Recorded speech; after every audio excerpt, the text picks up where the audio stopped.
For we are God's workmanship, created in Christ Jesus to do good works, which God prepared in advance for us to do. And with that, we shall start. So, lymph node cluster. We did a little bit of this in the first video. We're going to continue. These are the lymph node clusters on the left side. The middle side is the area that they drain, and the last column on the right is the pathology associated with each lymph node cluster. Each lymph node cluster. We already did the cervical and supraclavicular, but we're going to just do it again. Cervical and supraclavicular lymph nodes drain the head and neck. The associated pathology is upper respiratory tract infection, infectious is upper respiratory tract infection, then infectious mononucleosis, then Kawasaki disease. Okay, so cervical and supraclavicular.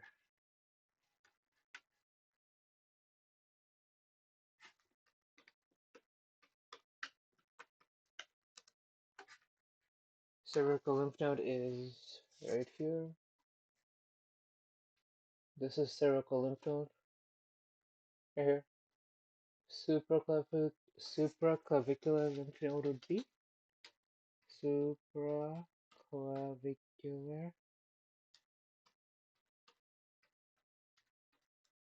lymph node would be right above your clavicles. Right here. Supraclavicular lymph node. Okay. So right here. This is your clavicle, and this right here would be supraclavicular. She has bilateral swelling in the in both of her supraclavicular lymph nodes. Okay.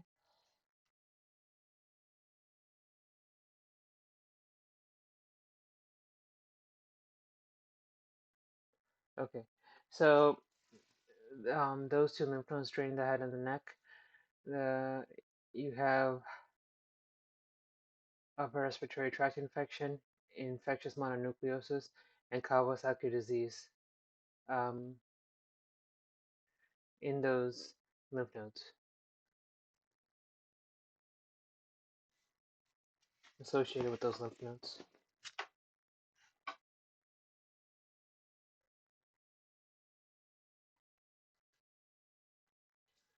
Mediastinal lymph node would be in your chest. The area that the mediastinal lymph node drains is the trachea and the esophagus. Pulmonary tuberculosis drains into the hilar lymph nodes.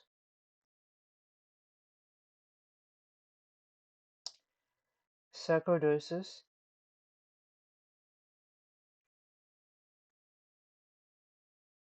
also drains into the hilar lymph node, which drains into the mediastinal lymph node.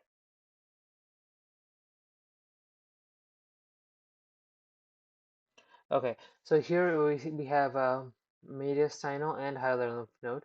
So the mediastinal lymph node is right in the center of the chest, and then the hilar lymph node is a little bit to the right of the mediastinal lymph node. The mediastinal lymph node drains the trachea and the esophagus. The hilar lymph node drains the lungs. So if you look where the hilar lymph node is, it's like right where your lung should be, right? So um, pulmonary tuberculosis. If somebody has pulmonary tuberculosis, that drains into the hilar lymph node, which drains into the mediastinal lymph node.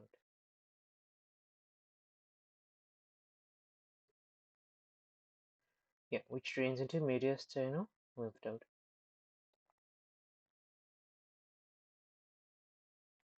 So you have to know the hilar lymph node is big in lung cancer.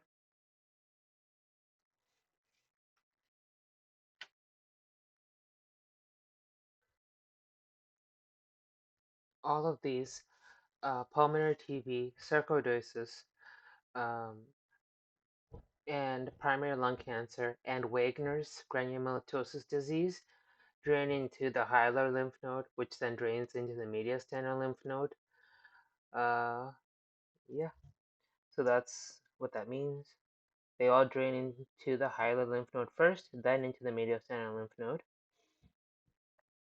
The hilar lymph node will be big in lung cancer because that's where it is. You can see on the diagram here, the hilar lymph node is where the lung is. So this is the hilar group of lymph nodes right here. See this? So they're like in the lungs. See that? So this area will be enlarged uh, in lung cancer. Okay. Now next we have axillary lymph node, which is in your armpit, and that area drains the upper limbs, which is your hands and arms. The axillary lymph node also drains the breast and the skin above the umbilicus.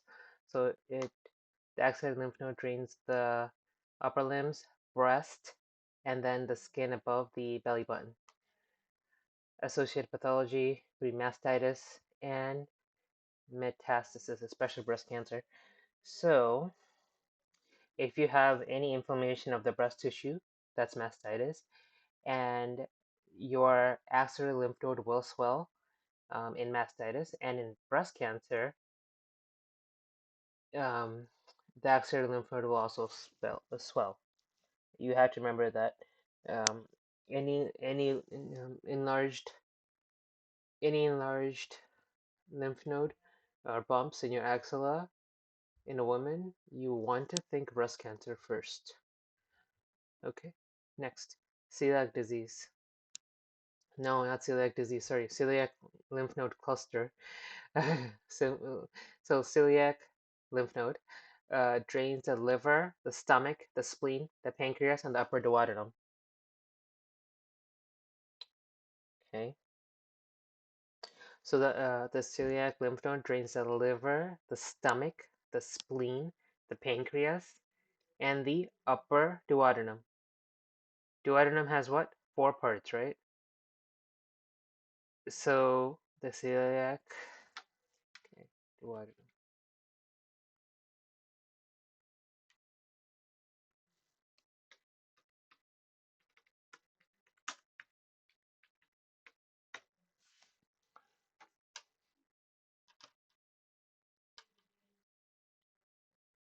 So 1, 2, 3, 4, 4 parts. Upper duodenum, like this area, okay? And that's the celiac lymph node. Um, then the next we have the superior mesenteric lymph node, which drains the lower duodenum, the jejunum, the ileum, and from the colon to the splenic flexure.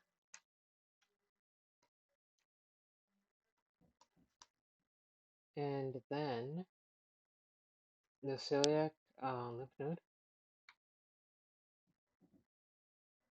we did the superior mesenteric lymph node, lower duodenum, so it would drain the lower duodenum, right? Lower duodenum, then the jejunum, ileum.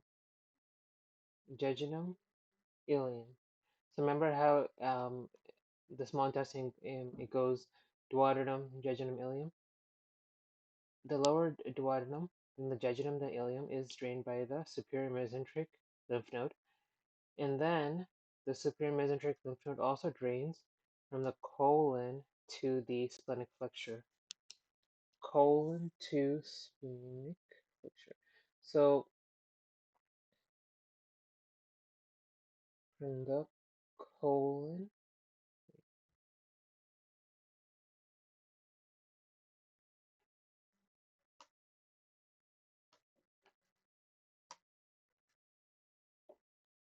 so the superior mesenteric lymph node drains from the colon to the splenic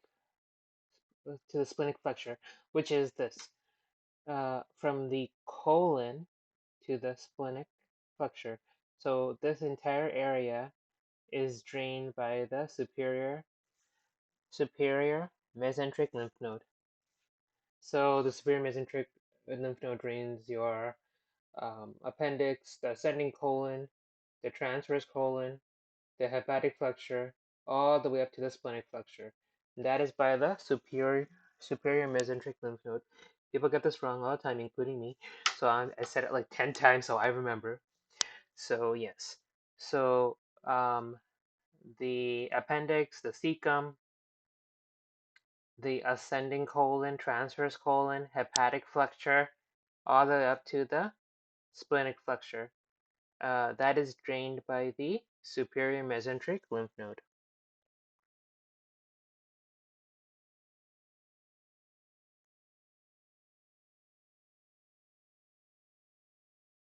And what else is drained by the superior mesenteric lymph node? The lower duodenum, the jejunum, and the ileum.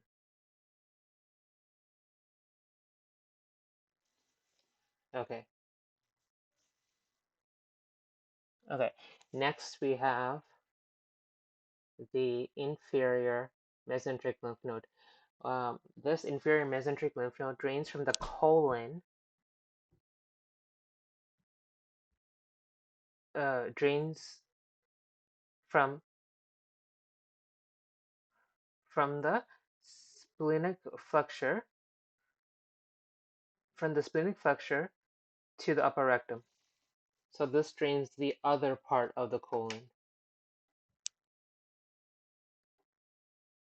Um, inferior mesenteric lymph node drains from the hepatic flexure. My goodness. Not from the hepatic flexure. Drains from the splenic flexure. You know what makes me mad? Medicine is already complicated. I don't know why people have different names for the same thing. Like left colic flexure is also known as splenic flexure, and right colic is also known as hepatic flexure. Why don't you just keep it one way? Okay. Now basically, inferior mesenteric lymph node, it drains from the splenic flexure of the colon to the upper rectum.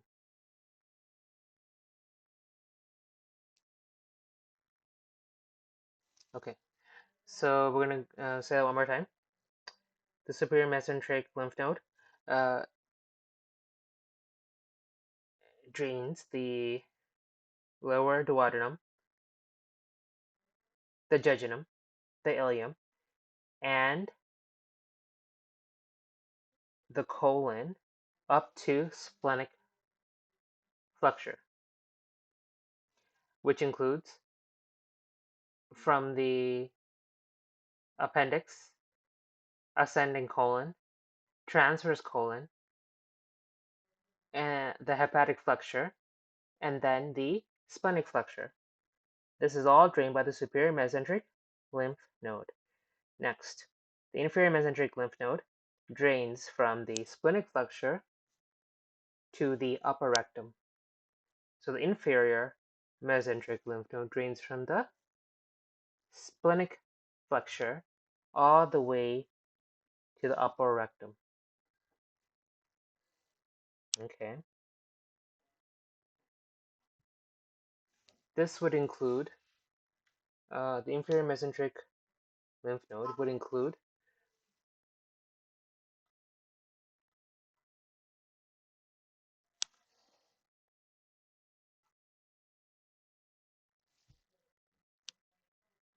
the splenic flexure.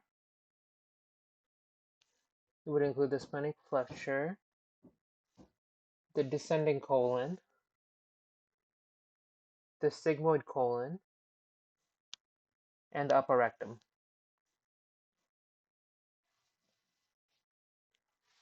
And the associated pathology here is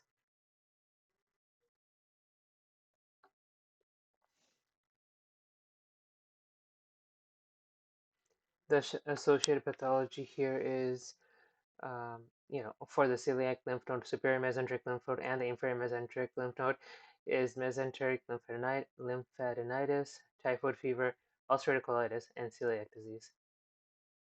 We'll get into that later. But you just have to know these diseases that are associated with the celiac disease, with the celiac lymph node, the superior mesenteric lymph node, and the inferior mesenteric lymph node.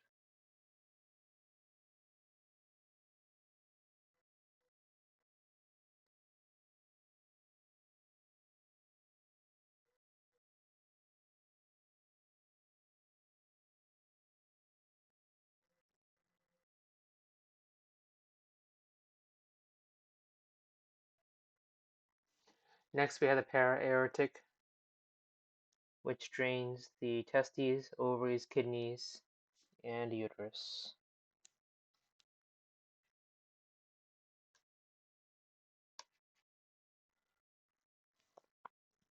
So the para-aortic lymph nodes drain testes, ovaries, and the kidneys, the fundus of the uterus, and the fallopian tubes. So primarily, the para-aortic lymph nodes drain anything that comes in twos: testes, ovaries, kidneys, fallopian tubes. The fundus of the uterus is just something you just gotta remember. Think that it's like right next to all the lady parts like the ovaries, um, fallopian tubes. The uterus is there too, right? So if the para-aortic lymph node drains the ovaries and the fallopian tubes, then it must also drain the fundus of the uterus. Okay, and the pathology here is cancer. Any cancers of the testes, ovaries, kidneys, uterus, the fundus of the uterus, and the uterus, and the fallopian tubes, all enlarge the para-aortic lymph nodes.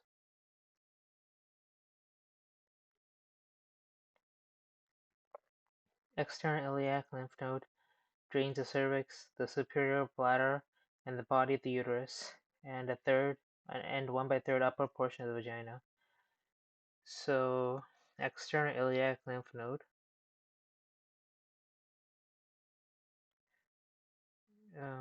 drains the cervix, the superior bladder, and the body of the uterus.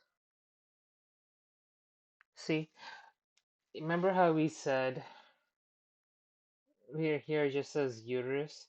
There's what they mean is fundus of the uterus. Para-aortic drains the fundus of the uterus, and external iliac lymph node drains the body of the uterus. Okay, so external iliac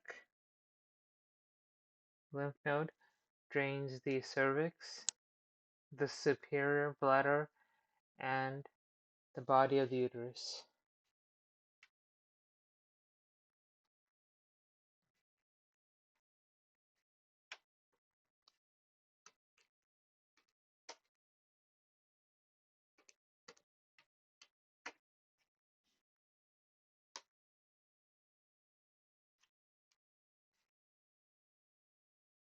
So right here, this is the cervix.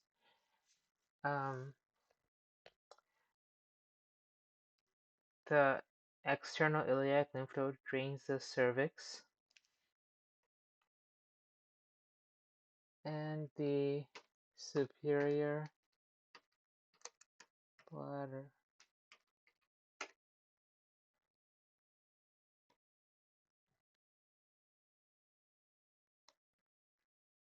So the superior bladder is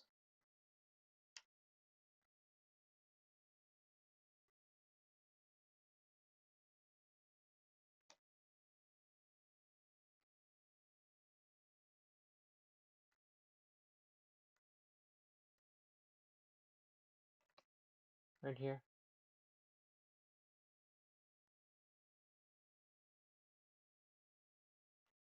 So these are the ureters, and this is the superior cervix. So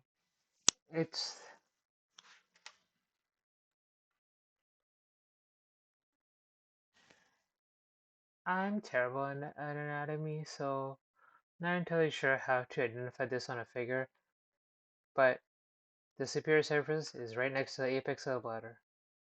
So where you see the apex, you go right next to it, where the ureters are leaving the bladder. That's the superior surface of the bladder.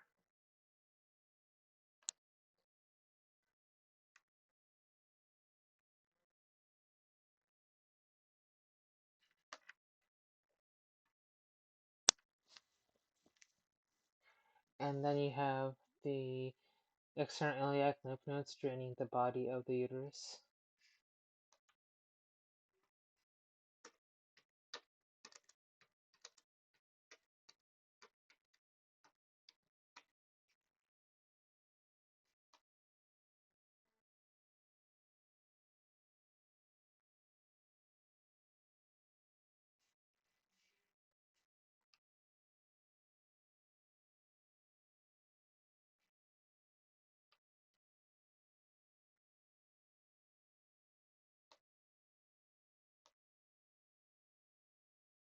So the body of the uterus would be right here. Okay. What is the fundus of the uterus supplied by? Para-aortic. The body of the uterus is not supplied by, my gosh. The fundus of the uterus is drained by para-aortic lymph node, and the body of the uterus is drained by external iliac lymph node.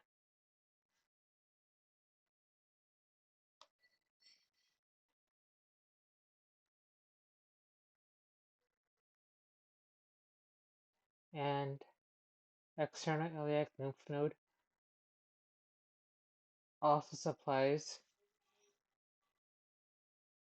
one 1/3 upper portion of the vagina. So it's this right here. This area is supplied by the external iliac lymph node. So the external iliac lymph node does what? External iliac lymph node is external iliac lymph node drains the cervix, the superior bladder, and the body of the uterus. And external iliac lymph node also drains the 1/3 upper portion of the vagina. I probably said drains. I probably said supplies in my lecture, but I meant drains. The lymph node always drain certain organs and body parts. That's what it means. I don't know why I keep saying supplies, but it's not supply. It's our resupply. Lymph nodes drain. So the external iliac lymph nodes drain the cervix, the superior bladder, the body of the uterus, and the 1/3 upper portion of the vagina. Okay? Alright. Internal iliac lymph node drains the lower rectum to the anal canal. That is above the pectinate line. The internal iliac lymph node also drains the bladder, the vagina, the middle part of the vagina, the cervix, and the prostate.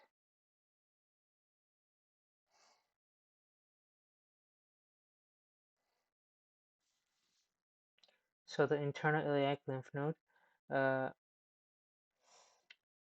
drains the lower rectum to the anal canal.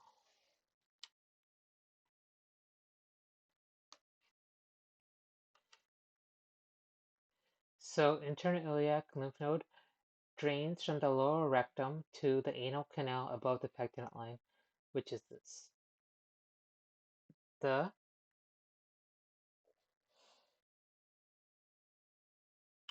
internal iliac lymph node drains from the lower rectum, so right here, drains from the lower rectum to the anal canal. So from the lower rectum to the anal canal above the pectinate line. The dentate line is also known as the pectinate line. So the internal iliac lymph node would drain from here to right here. And that would be the lower rectum to the anal canal, which is right above the pectinate line. The internal iliac lymph node also drains the bladder, the middle third of the vagina, the cervix, and the prostate. Next, you have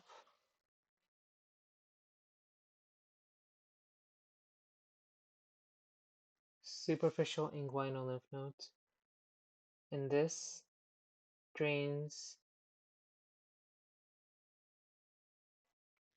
below.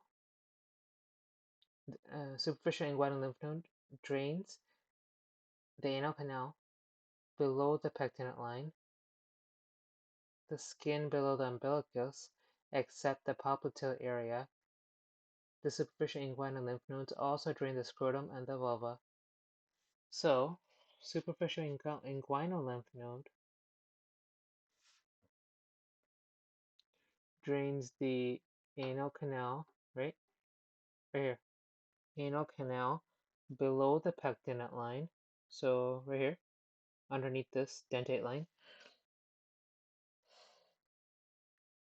the skin below the umbilicus, which is your belly button, but it does not drain the popliteal area.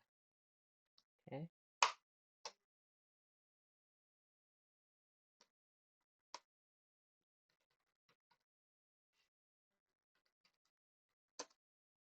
Popliteal area.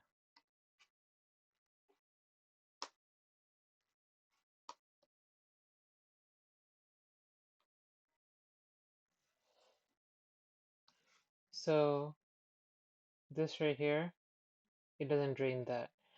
So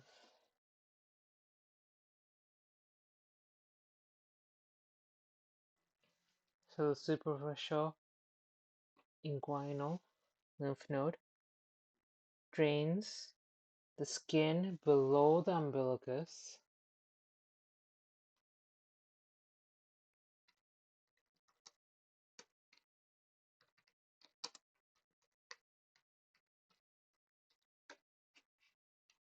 so it drains the superficial inguinal lymph node drains all the skin below the umbilicus from here down, except for this area, okay, which is the popliteal area.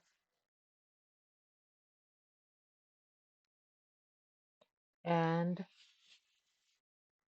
the superficial inguinal lymph node also drains the scrotum and the vulva. Now, the popliteal lymph node drains the dorsolateral foot and the posterior calf.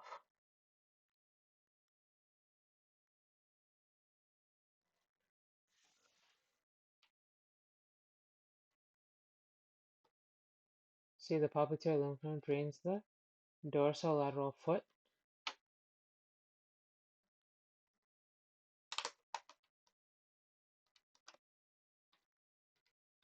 dorsolateral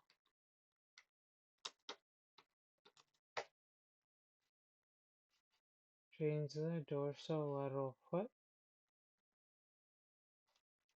which is the dorsum, right? The top of your foot, and the lateral side. So dorsolateral will be the top slash to the outer side of your foot. That is drained by the popliteal lymph node. And then you also have the popliteal lymph node draining the posterior calf. This associated pathology here is lateral foot, leg, and a leg cellulitis.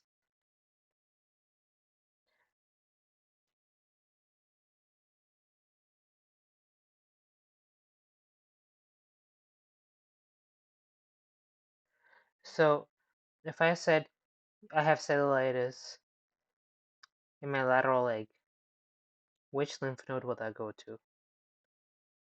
That will go to the popliteal lymph node.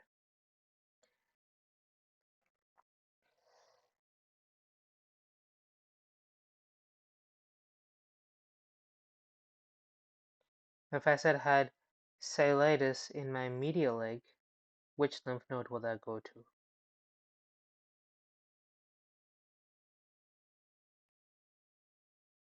Superficial inguinal lymph node, right?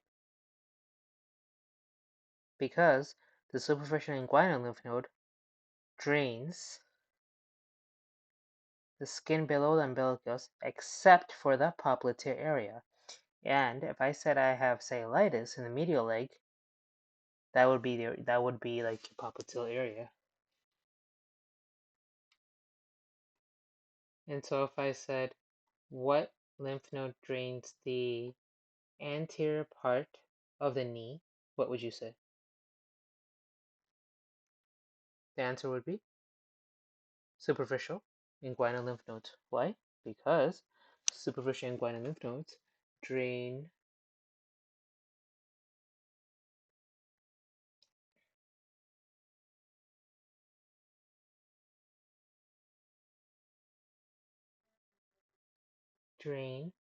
the skin below the umbilicus.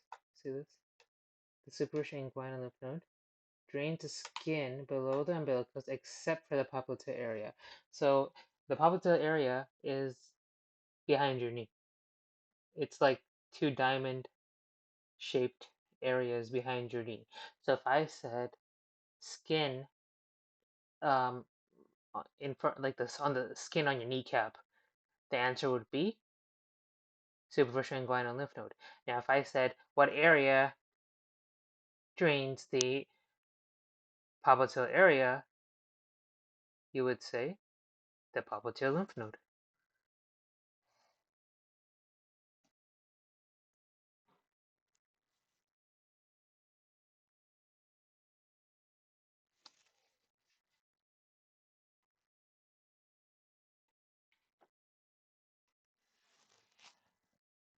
So the submandibular and the submental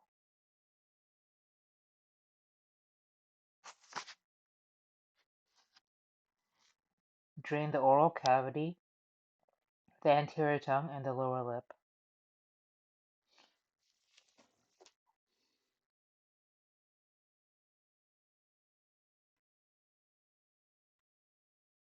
So submandibular and submental lymph nodes drain the oral cavity, anterior tongue, and the lower lip.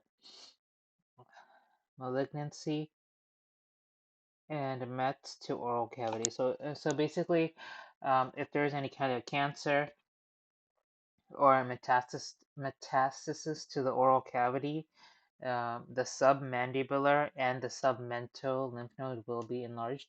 So this is the submandibular, so below your mandible right here, submandibular, and then submental is the lymph node at the tip of your chin. So both of these lymph nodes drain the oral cavity, anterior tongue, and the lower lip. And if there's any cancer in the oral cavity, the submental or the submandibular lymph node will be enlarged. Now, we also have the next one, we have deep cervical lymph nodes. So, deep cervical lymph nodes.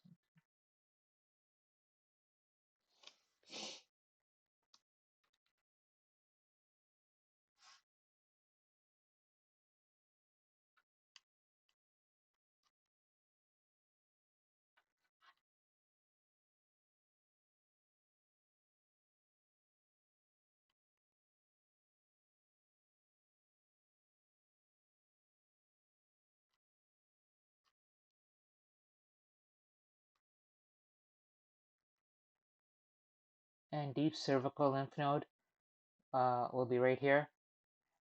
Deep cervical lymph node drains the head, neck, and the oropharynx.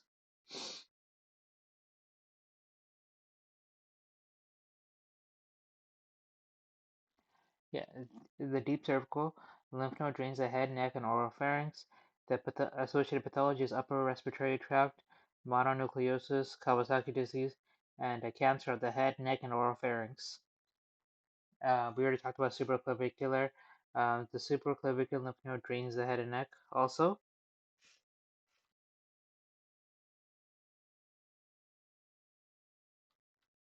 So the supraclavicular lymph node drains the head and the neck.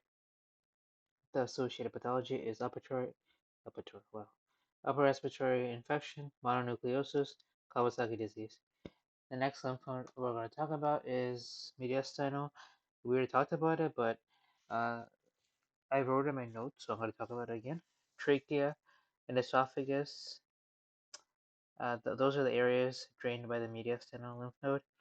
The associated pathology is pulmonary tuberculosis, sarcoidosis, lung cancer, and Wagner's granulomatosis disease.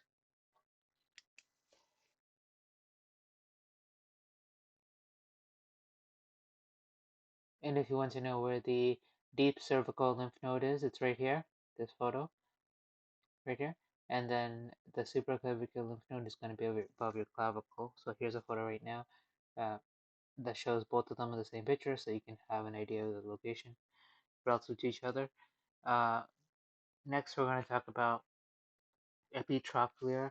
I know this is not in my first aid, but these are the from the updated first aids. These extra lymph nodes that I'm going to talk about, so you should know them. Epitrochlear lymph node is the lymph node that drains the hand and the forearm. The associated pathology is secondary syphilis. And then the periumbilical lymph nodes, also known as the Sister Mary Joseph node. This is a lymph node that drains the abdomen and the pelvis.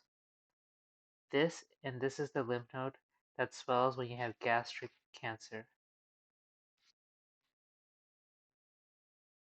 So I'm going to show you the Sister Mary.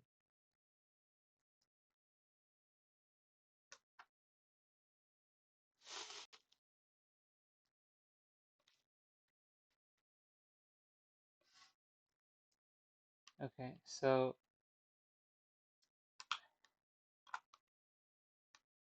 see this Sister Mary Joseph nodule. Uh, this she's the one who discovered this. Her name is Mary Joseph. She's a nun, and she discovered this sister. That's why it's called Sister Mary Joseph nodule. So this area, this lymph node was enlarged, and it looks like this. Your belly button. It looks like this. This means you have gastric cancer. Okay. Um.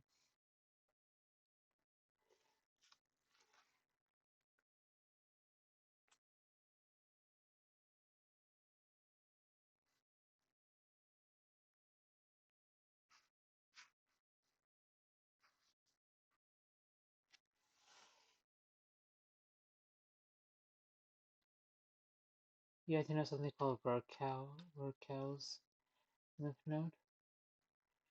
See this? Virchow's lymph node? It's probably not the best picture. This is a good picture.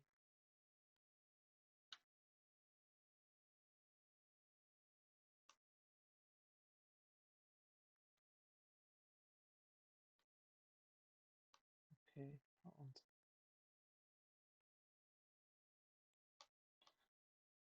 so this is Virchow's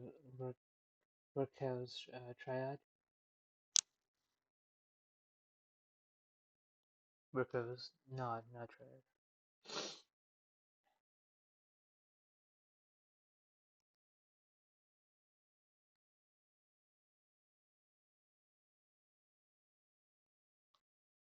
See this?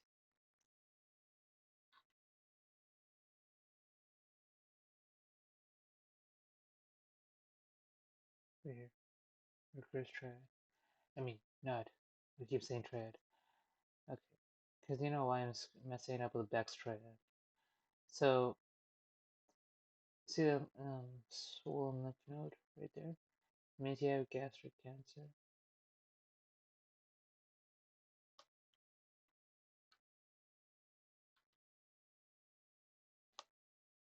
I think this is it. Okay.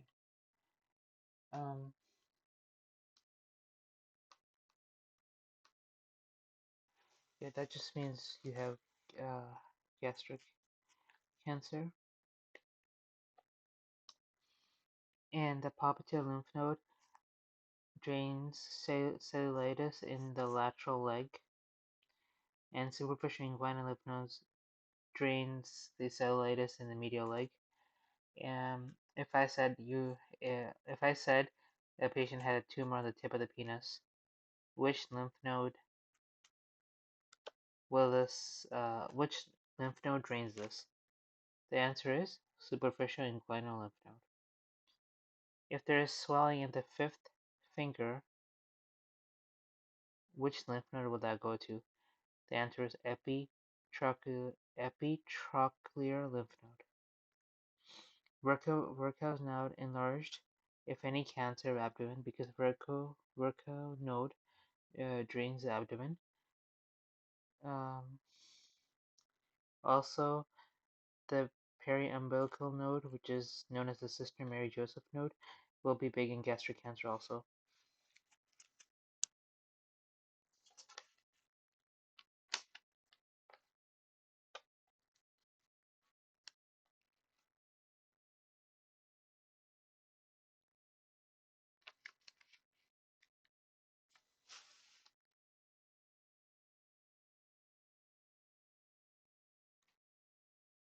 So some points you have to know.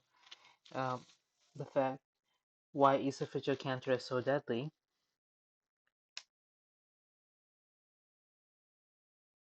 is because the esophagus does not have serosa. So cancer of the esophagus can spread easily to the mediastinum.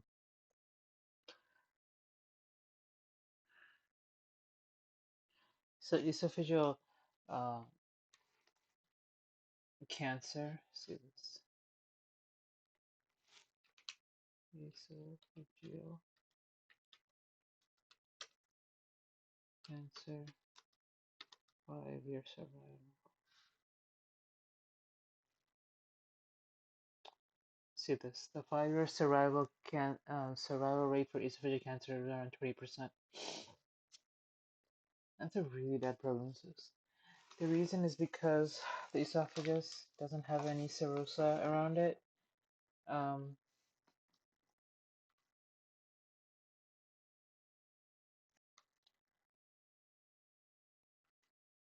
So the esophagus is not covered by serosa, so the cancer can spread easily, and that's why it has one of the worst survival rates. The 5-year survival rate is only 20%.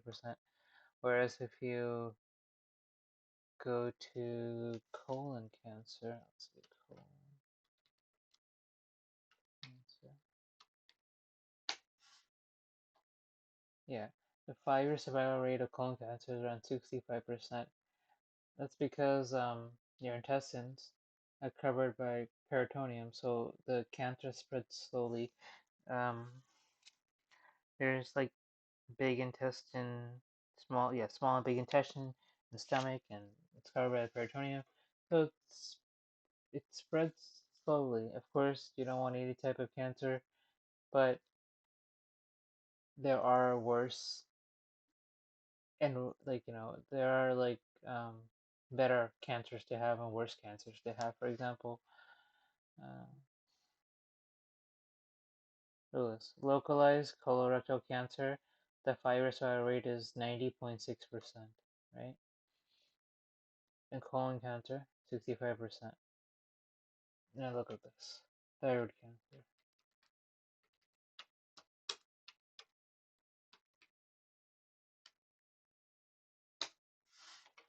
98%. You know?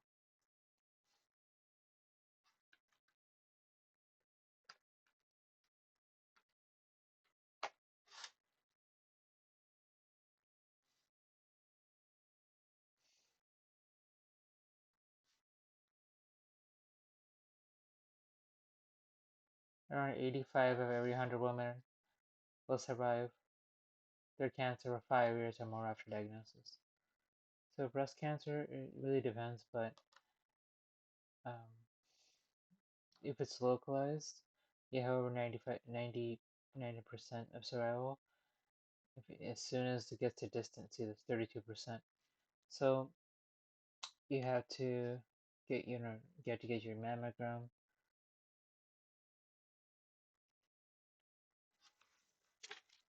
If breast cancer, like in breast cancer, the breast is removed, and also axillary lymph node will be removed. So if the breast is removed, the axillary lymph node will be removed too. Now there's nowhere for the lymph to go, so the lymph will accumulate in the arm, causing the swelling. This is called lymphedema. So sometimes after breast cancer, um, patients will get patients will get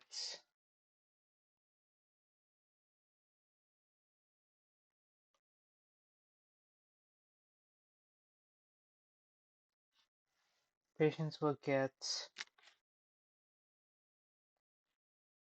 swelling in their arms, and that is because the axillary lymph node has been removed along with the breast. So since the lymph node is removed, there's nowhere for the uh, for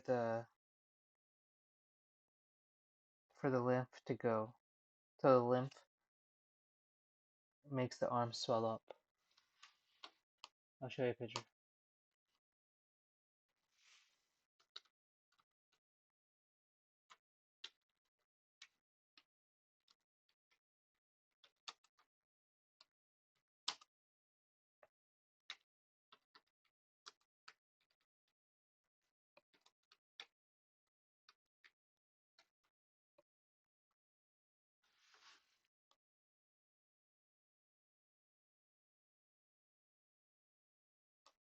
Let's see. Lymphedema following treatment for breast cancer. So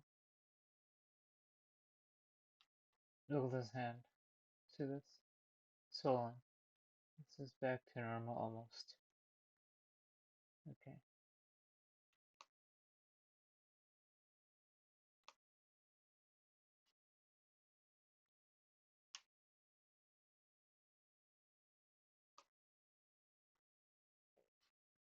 So we're going to do a quick run through lymph node cluster.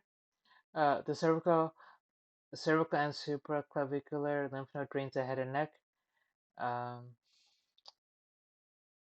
And if you have upper respiratory tract infection or infectious mononucleosis or Kawasaki disease, that means your cervical or supraclavicular lymph node will be enlarged.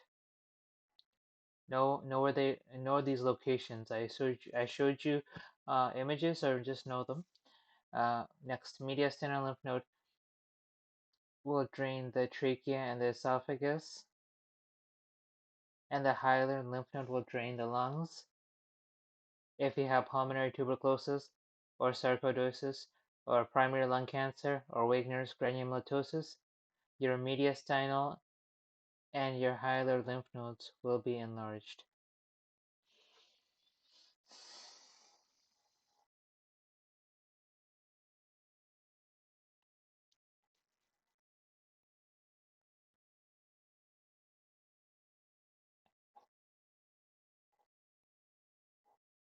The axillary lymph node drains the upper limb, breath, and the skin above the umbilicus. If you have mastitis or breast cancer, your axillary lymph node will be enlarged. Celiac lymph node drains the liver, the stomach, the spleen, the pancreas, and the upper duodenum.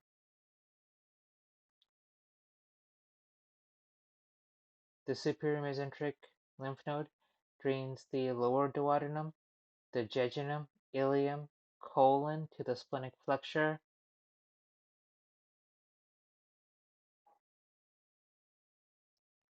The inferior mesenteric lymph node drains the colon from the splenic flexure to the upper rectum.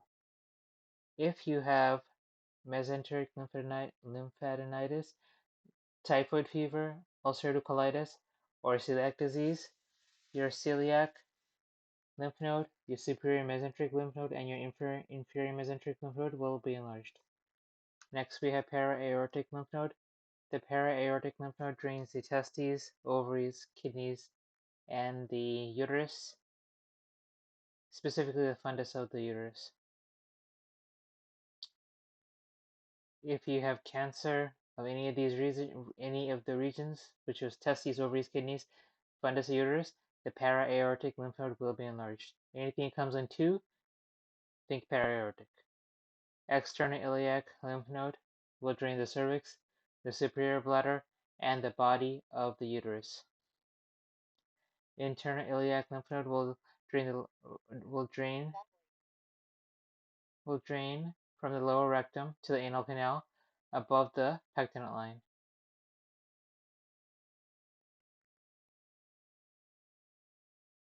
And the internal iliac will also drain the bladder, the middle third of the vagina, the cervix, and the prostate. And the superficial inguinal lymph node will drain the anal canal below the pectinate line and the skin below umbilicus. Except for the popliteal area, the superficial inguinal lymph node also will drain the scrotum and the vulva. The popliteal lymph node drains the dorsolateral foot and the posterior calf. So we have cellulitis on your lateral foot, the popliteal lymph node will be enlarged. If you have any STDs in the medial foot, FCDs. If you have any STDs or cellulitis in the medial foot, your superficial inguinal lymph node will be enlarged. And we talked about a few others that are not on this page. Submandibular and submental lymph node drains the oral cavity and the anterior tongue and the lower lip. If you have cancer or any metastasis to the oral cavity, anterior tongue, and lower lip, the submandibular and submental lymph nodes will be enlarged. The deep cervical lymph node drains the head, neck, and the oropharynx. If you have an upper respiratory tract infection, mononucleosis Kawasaki, malignancy of the head, neck, and the oropharynx, your deep cervical lymph node will be enlarged. The supraclavicular lymph node drains the head and neck. If you have upper respiratory infection or mononucleosis or Kawasaki disease, the supraclavicular lymph node will be enlarged.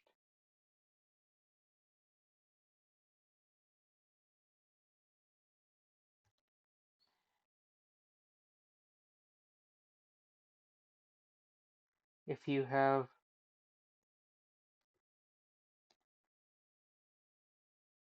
let's see. Mediastinal lymph node, the trachea will drain the trachea and the esophagus. If you have tuberculosis, sarcoidosis, lung cancer, Wegener's granulomatosis, the mediastinal lymph node will be enlarged.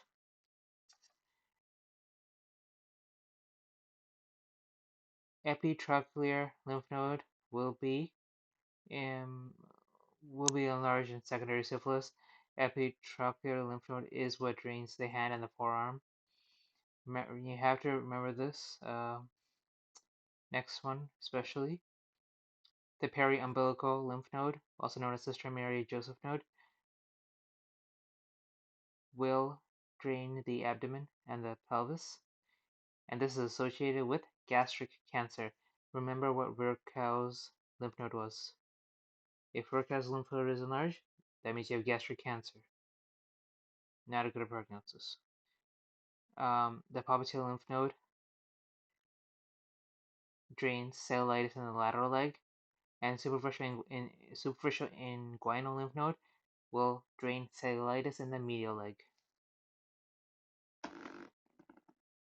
Remember this tumor on the tip of the penis, that will go to the superficial inguinal lymph node, because that because the superficial inguinal lymph node will drain the skin below the umbilicus, except for the popliteal area. Okay? Alright. And then also remember, swelling in the fifth finger will go where? Epitrochlear lymph node. Because the epitrochlear lymph node drains the hand and forearm, and is also associated with secondary syphilis. That is a very extremely high yield page you have to know by heart.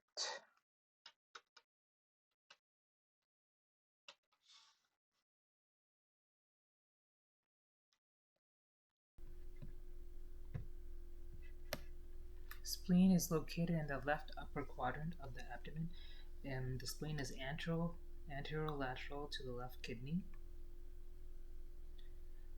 And the spleen is protected by 9 to 11th ribs. The sinusoids are long vascular channels and red pulp, which is shown here in red arrows. Okay, so that's where the sinusoids are, where the red arrows are.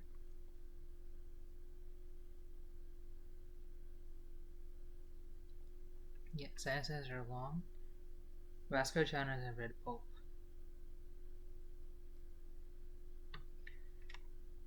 The T cells are found in the periarteriolar lymphatic sheath within the white pulp.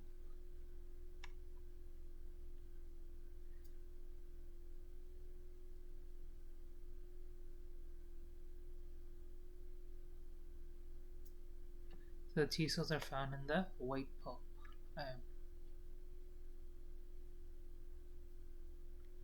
The B cells are found in the follicles within the white pulp. The marginal zone in between the red pulp and white pulp contain macrophages and specialized B cells, and is where antigen-presenting cells capture blood-borne antigens for recognition by lymphocytes. Splenic macrophages remove encapsulated bacteria. Splenic dysfunction, like post-splenectomy state and sickle cell disease autosplenectomy,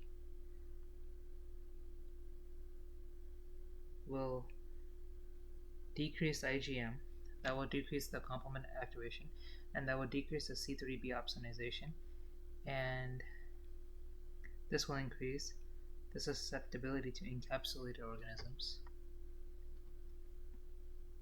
Post-splenectomy blood findings, Howell-Jolly bodies, and these are nuclear remnants, target cells, thrombocytosis,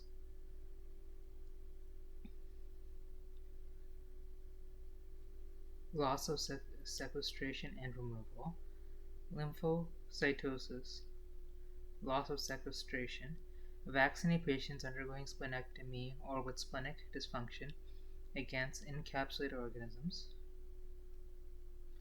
pneumococci, HIV, meningococci.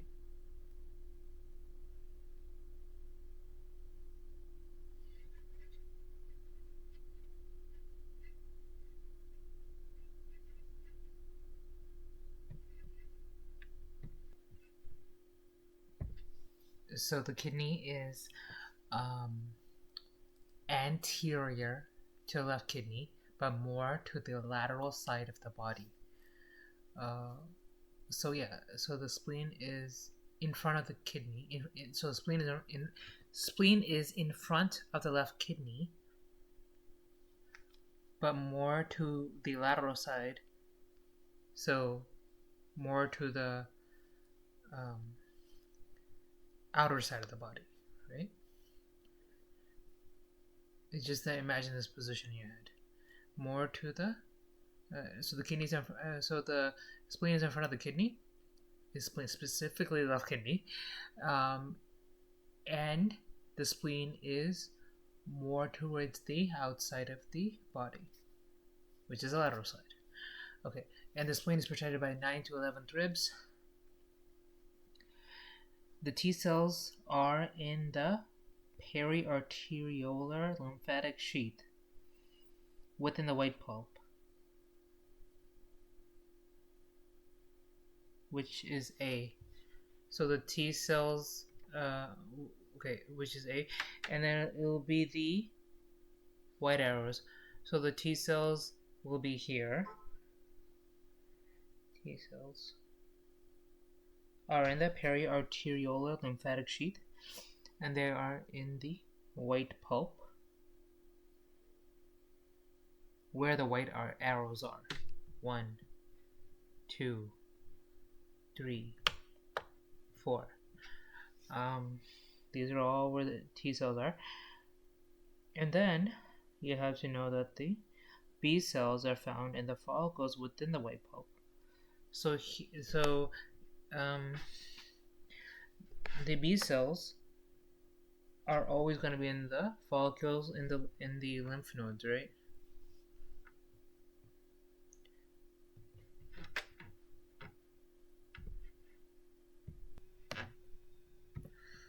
Yeah, so the B cells are found in the follicles within the white pulp.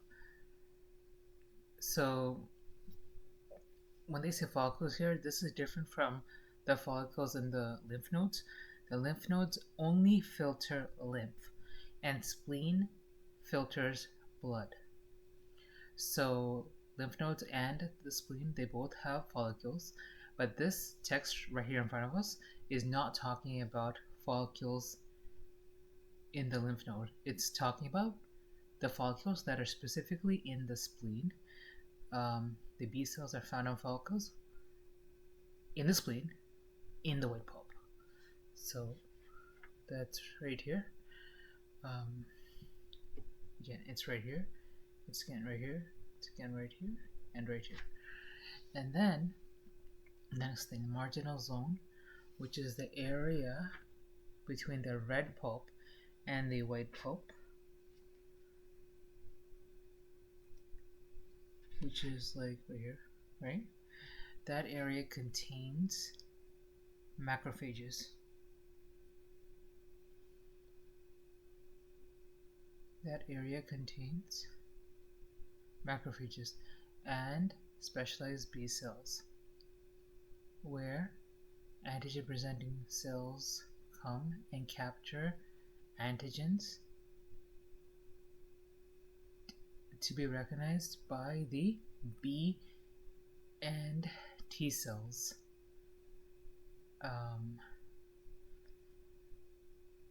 So remember we talked about antigen presenting cells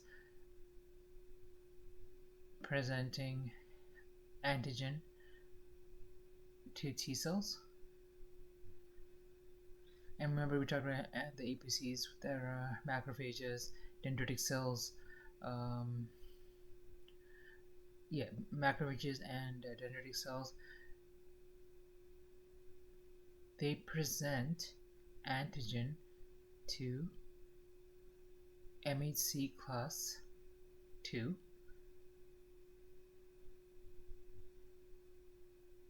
on the APC. So those APC presenting antigen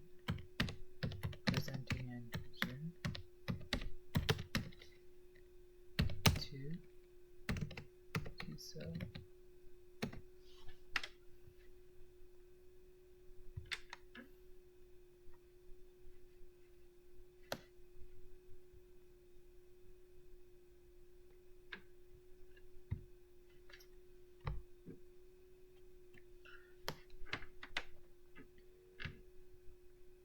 So this is the antigen presenting cell presenting antigen to the T cell by MHC2. Okay, so that's what that is. So that process happens here in the marginal zone, which is between the red pulp and the white pulp.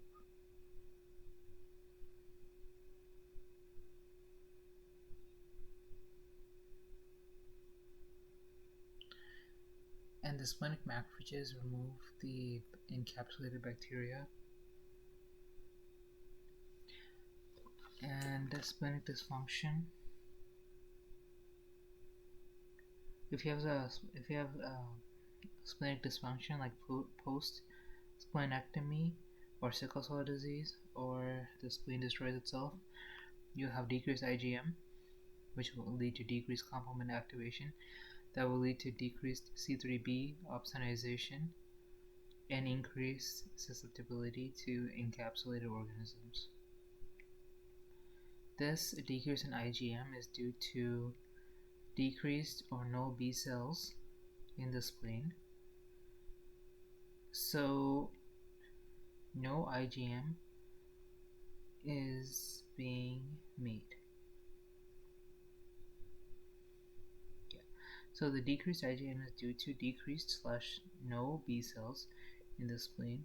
So no IgM is being made, because remember, B cells are stored in the spleen. So if there's something wrong with the spleen, B cells can't be stirred properly and they can't function properly.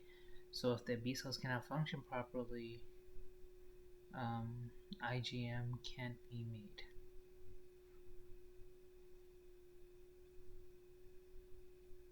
Because how are B cells? How do B cells make the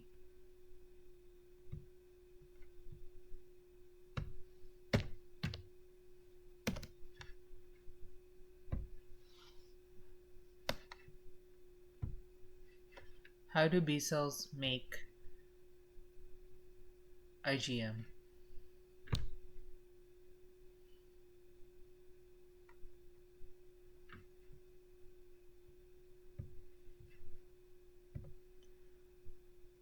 How do B cells make IgM?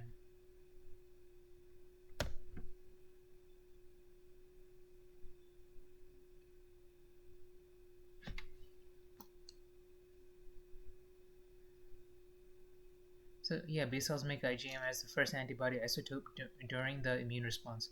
So it's the first thing that they make, is the first antibody that B cells make. So yes. Next.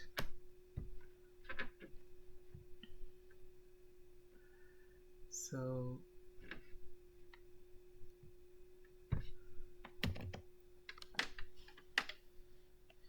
and after this, you remove the spleen, you have Howell-Jolly bodies, which are nuclear remnants. Um, these Howell-Jolly bodies are naturally occurring in the body. They naturally occur in the body, but will remain there because of no spleen.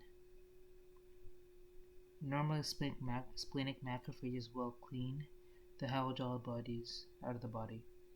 But if you see these Howell-Jolly bodies, see this.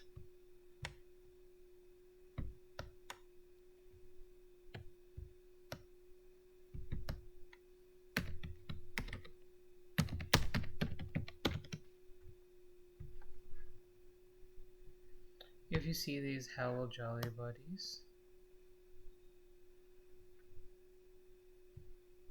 if it would only enlarge. See these blue dots right here? These are Howell-Jolly bodies. They are part like leftovers of the nucleus in the RBCs.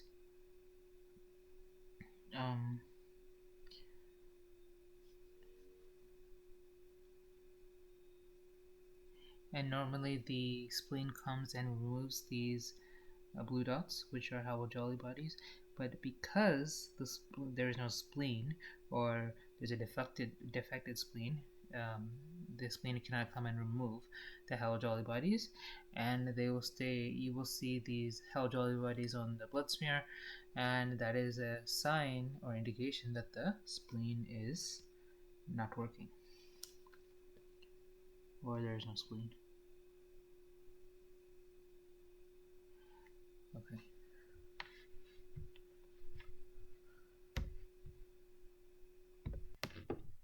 You will also see target cells, which looks like a bullseye appearance. It's RBC that looks like a bullseye. Oopsies. So, okay, well.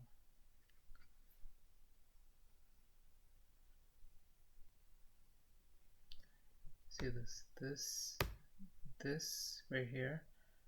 Um, is that a good picture? Hold on.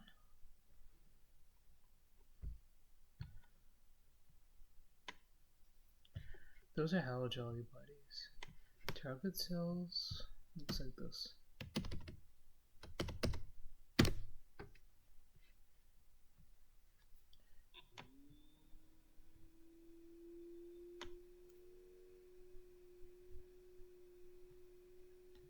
These are target cells. See how it looks like a bullseye?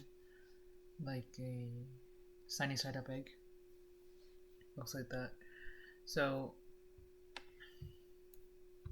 you see that after a splenectomy, these are all target cells. See this?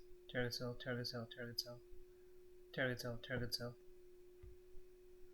Neutrophil. This is a neutrophil.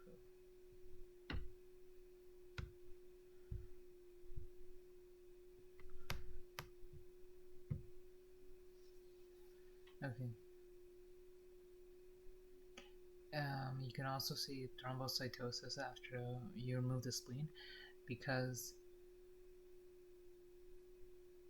um, if you have a spleen, then platelets will accumulate in the blood, so you will see a lot of platelets.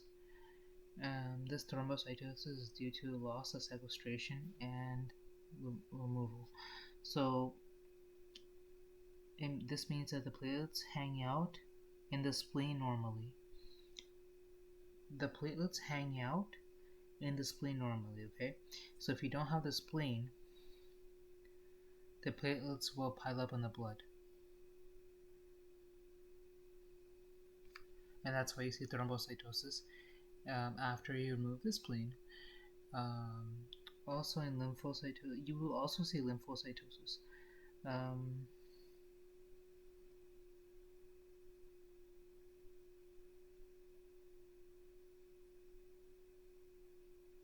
So splenectomy patients have increased B and T cells because spleen is who removes old B and T cells from circulation. So if no spleen, then the B and T cells will be increased in the blood because no spleen to remove the B and T cells.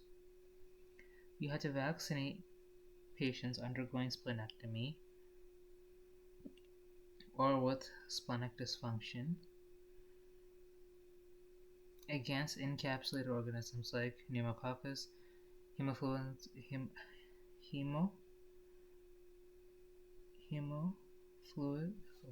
hemophilus influenza.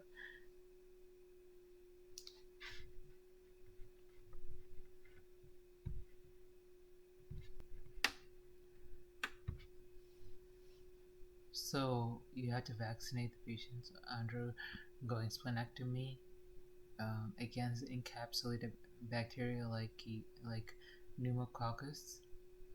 So that's strep pneumococcus, and then hemophilus influenza, and then meningococci, which is caused by Neisseria.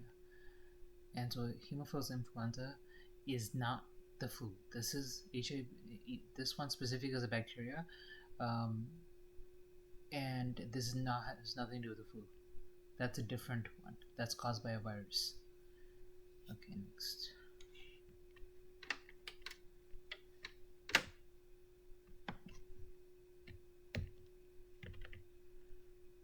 The thymus is located in the anterior-superior mediastinum, site of T cell differentiation and maturation. Encapsulated thymus epithelium is derived from third pharyngeal pouch.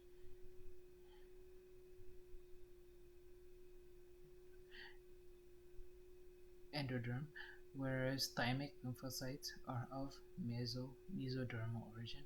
Cortex is dense with immature T cells. Medulla is pale with mature T cells and Hassel corpuscles containing epithelial reticular cells. Normal neonatal thymus is sail-shaped on chest X-ray, and this involutes by age 3 years. T cells, thymus, B cells, bone marrow, absent thymic shadow or hypoplastic thymus, seen in some immunodeficiencies like SCID, and DiGeorge syndrome.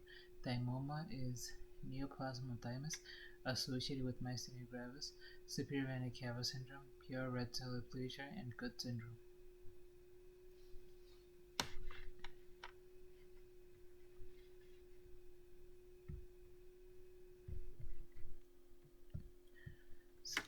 So what this means is that um, thymus is in the anterior superior mediastinum, so it's in the anterior portion of the superior part of your mediastinum. This is where the T cell differentiates. So this is where the T cells mature. The thymus is encapsulated, which means that the thymus is covered by epithelium. Thymus is derived from the third pharyngeal pouch. The pouch itself is from endoderm, but the T cells inside the thymus are from mesoderm.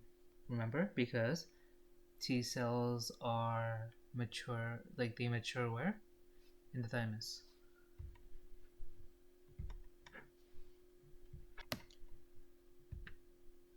And the T cells, the thymus does not store T cells. Thymus is where the T cells go to mature, and the T cells are actually stored in the lymph nodes and the spleen. Yes, you have to know the details. So T cells in the thymus come from the mesoderm, and the pouch itself, that the thymus is derived from, that pouch comes from the endoderm. Endoderm, ENDODERM. Okay. Cortex is dense with immature T cells. So the outside of the thymus has immature T cells, and the medulla, which is the inside of the thymus, has mature T cells and Hassel corpuscles, which is seen in Figure 8. The thymus normally in a baby looks like a sail, like a like a boat, a sailboat. You can see that in Figure B down here. That's in an infant, and this thymus goes away by age 3. Okay, so you have to know that we're all born with a big thymus that looks like a sailboat, and then it goes away, unless it goes away, like it doesn't disappear, but it shrinks to a very small size. But if you have a SCID or DiGeorge syndrome, you won't have a thymus, so you will see an absent thymus shadow, or very very small, almost non-existent thymus in SCID and DiGeorge syndrome. Okay, so thymoma, this is cancer of the thymus. This cancer of the thymus is associated with myasthenia gravis, superior vena cava syndrome, pure red cell aplasia, and Good syndrome. You have to know that thymoma can compress the SVC. You have to know the symptoms about that.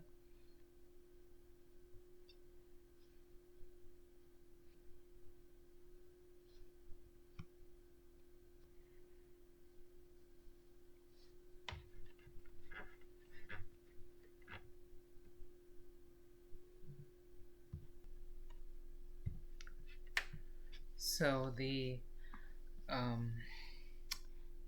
symptoms of compressing your superior vena cava is facial and neck swelling.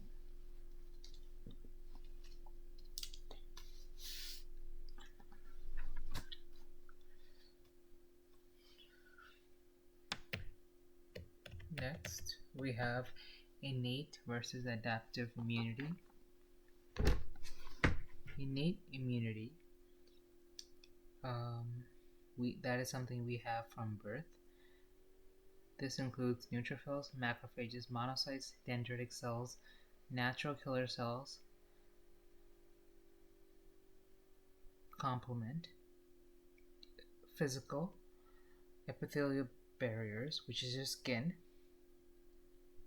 and secreted enzymes like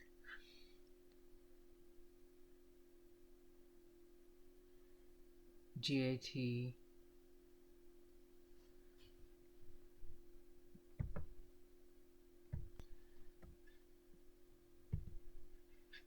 So the GAT secretes secretory phospholipase A2, and that fights against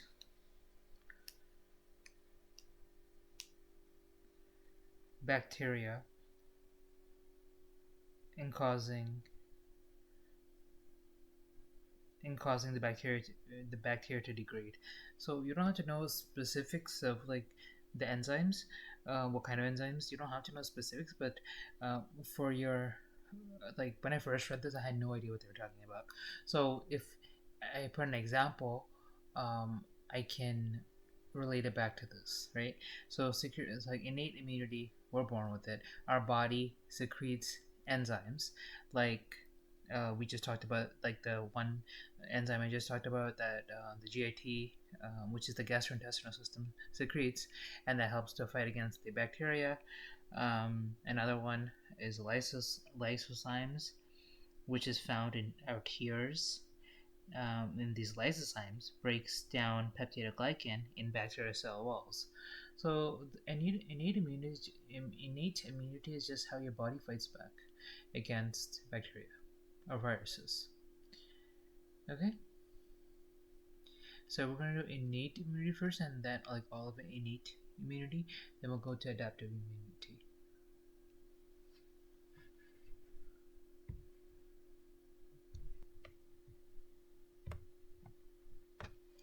So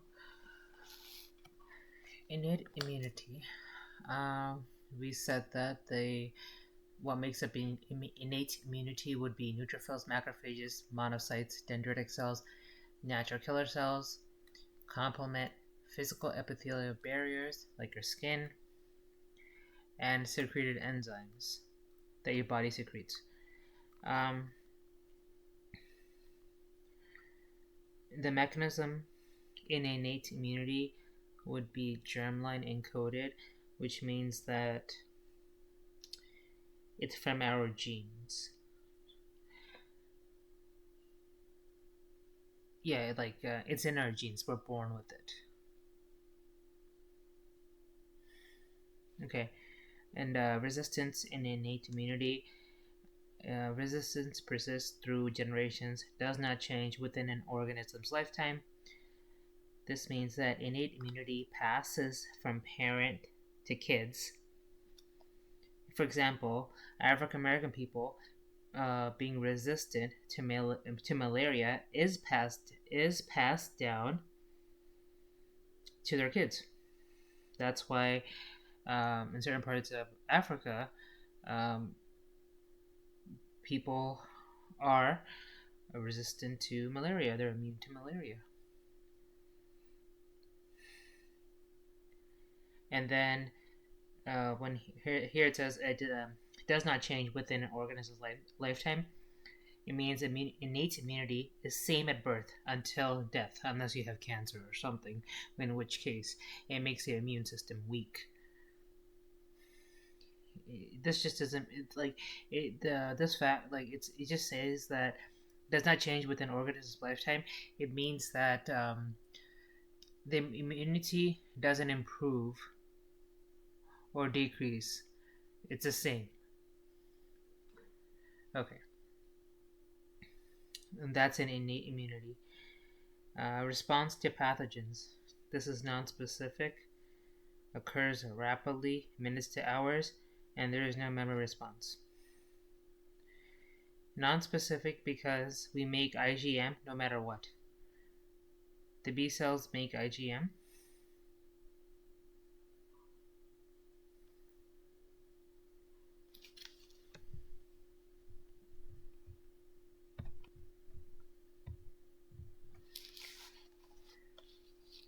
So the B cells make IgM no matter what. This occurs rapidly, minutes to hours. IgM happens rapidly. Um, no memory response. IgM doesn't have memory response. Only the IgG does.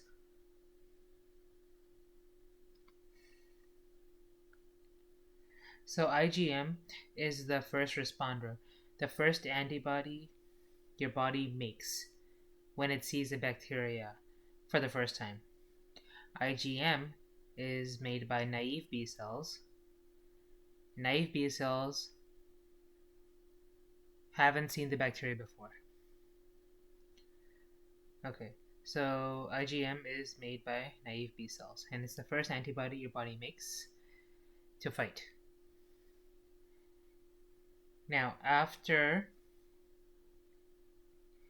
the initial fight, the body switches to make IgG, which are made by memory B cells, which remember the bacteria. And IgG has a faster, stronger, longer lasting um, lasting response the next time you're infected. This is all still innate immunity. So that's why here it says in innate immunity, there is no memory response, right? Because it's has to do with IgM.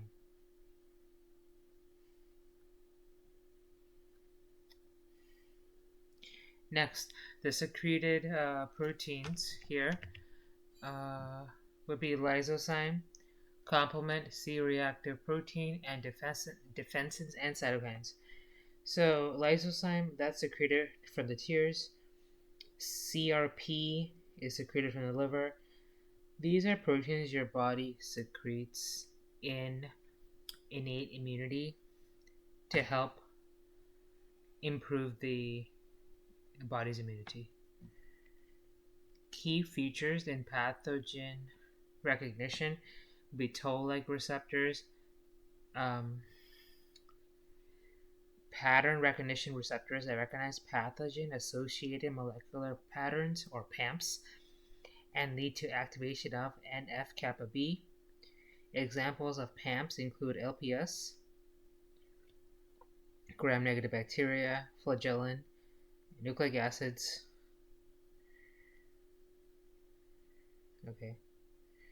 Okay, so what this means is toll-like receptors are found on top of the macrophages, and toll-like receptors recognize PAMPs.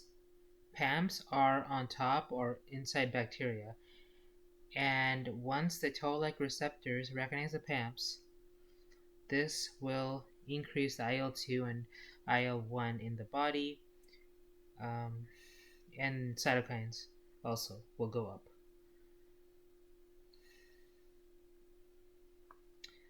So toll-like receptors are receptors that recognize PAMPs that will lead to activation of NF-kappa B. So toll-like receptors recognize PAMPs. PAMPs are on bacteria. PAMPs are the bad guys, right? I can't think of another way to say this, but think of pimps.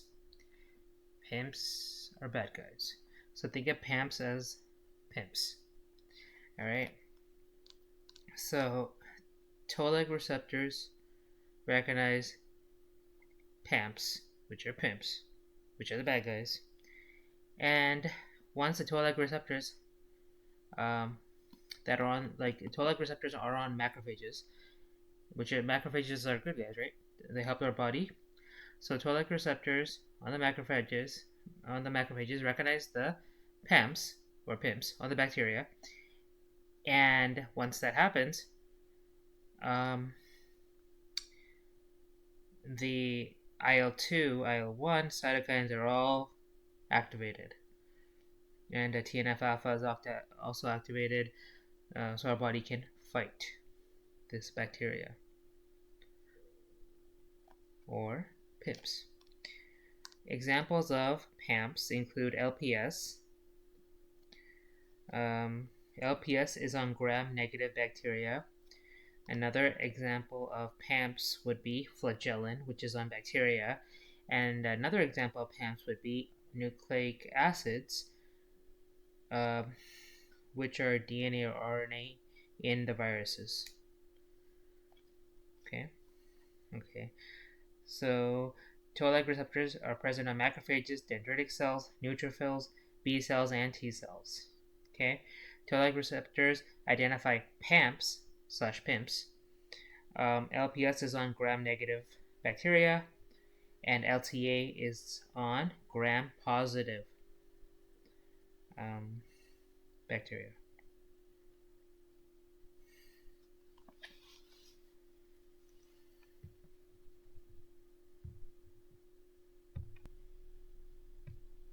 And adaptive immunity is T cells, B cells, circulating antibodies. Adaptive immunity is something we develop after getting exposed to an antigen. So we have T cells, B cells, antibodies, right? Um, in the sense our body makes them. We're born with B cells and T cells, right? So T cells are mature; they become mature in the thymus. B cells are made in the bone marrow. So we are born with this. However, antibodies, we our bodies make antibodies after exposure to a bacteria. That's what that means. So adaptive, our body adapts to our environment, and then it creates antibodies to fight. Whereas here, neutrophils, macrophages, we have them since birth, and they're ready to fight. They don't need to make anything; they're ready to fight. So that's why this is called innate immunity. It means born at birth. Adaptive, our body adapts to something. In this case, it will be our environment, which produces all these bacteria, and that come into our body, and then our body makes antibodies to fight them. Next mechanism of adaptive immunity would be a variation through VDJ recombination during lymphocyte development. What is this? Okay, VDJ so VDJ recombination is how the body mixes and matches genes to make millions of unique B and T cells, so each is ready to recognize a different bacteria. So VDJ recombination, in simple terms, it helps to amplify the body's immunity. If VDJ recombination is not working right, like in SCID, patients cannot make proper B and T cells and get sick very easily.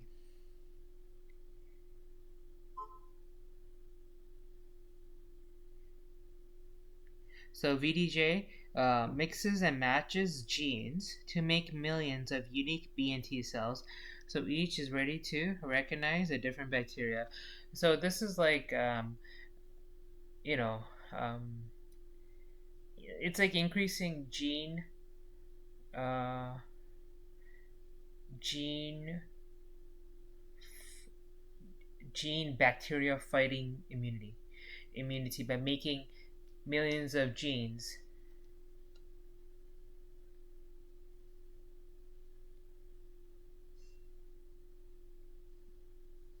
millions of genes that make a lot of different B and T cells, which will fight different bacterias. Okay, so VDJ. it's a bunch of it's not a bunch.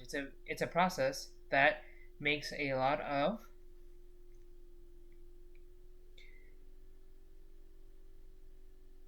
makes a lot of different genes to make millions and millions of different types of B and T cells, each of which will recognize a different type of bacteria, and this is to increase the body's immunity to fight different bacteria that tries to invade our body. That's why in SCID, what's the problem? You don't have T cells, and because you don't have T cells, you also don't have B cells. So here in SCID, the VDJ is not working because in the first place there's no B and T cells. So how can VDJ work? That's why the SCID patients get sick very very easily. And um, remember, think of Bubble Boy. He had to live in a bubble because he had nothing, no B and T cells to fight for him. Okay. Resistance in adaptive immunity. Microbial resistance, not heritable.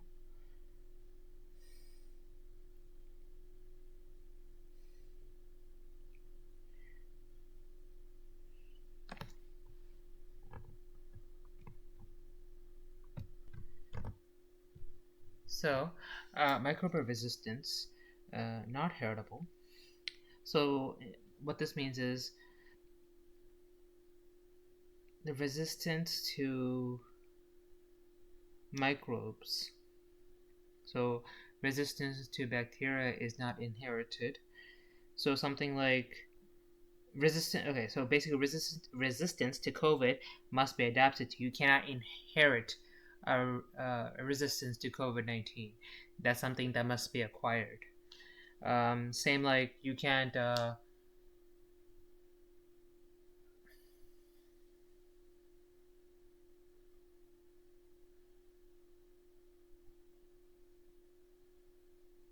Maybe COVID-19 wasn't the best because we did talk about malaria. Malaria. Okay, so what this means is that microbe resistance not heritable. So it just means that with you're not born with resistance to bacteria. That's something that must be acquired. Um, you have to acquire resistance to bacteria through adaptive immunity, right? So, in other words, just because your mom had tuberculosis and then she became resistant to it, or immune to it rather, that doesn't mean you're automatically immune or resistant to tuberculosis. Or just because your dad had COVID-19, that doesn't make you resistant to COVID-19. You have to become immune/resistant to it, to this disease, either tuberculosis or COVID-19 or any other bacterial disease, um, by adaptive immunity. That's what that means. I feel like first aid could have wrote that better because that definitely confused me. So microbial resistance is not inherited. You have to acquire the resistance through adaptive immunity.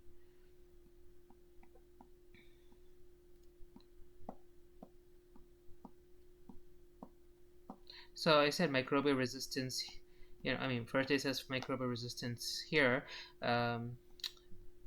That can be, that's through bacteria/viruses, right? Mainly bacteria, microbes, bacteria. Um, Remember we said in innate immunity, resistance persists through generations, and we gave the example of African American people being resistant to malaria, and that's passed down. I wonder if that's because malaria is, a parasite. It's not a virus; it's a parasite, or it's not a bacteria either; it's a parasite. So that is their resistance in innate immunity, resistance persists through generations. So here, in innate immunity, your parents can be resistant to a certain something, um, and that's passed down. So, but that only applies in innate immunity, and that only applies to certain cases like malaria. I can't think of another situation, but I don't get confused between innate and adaptive immunity. Innate immunity is something like malaria. Parents are resistant to it. Like there's whole areas of Africa that are resistant to malaria, so they need different types of drugs to treat those areas. Um, and then adaptive immunity, the resistance to bacteria is not passed down. So because your parents are immune to tuberculosis or COVID-19 or listeria, that doesn't make you also immune to it. Okay. In fact, you may die of it if your adaptive immunity is not working properly. So, yeah. Next. In adaptive immunity, the response to pathogens is highly specific. It's refined over time, develops over long periods, memory response is faster and more robust. So basically, in adaptive immunity, it's highly specific and it gets better over time. So the primary response is that IgM switches to IgG but takes time. And then the secondary response in adaptive immunity, patient is re-exposed and IgM switches to IgG, but no affinity maturation is needed because we already have pre-existing B cells for IgG, so IgG super spikes on the graph. Okay, so primary response is IgM switches to IgG, but takes time. Secondary response is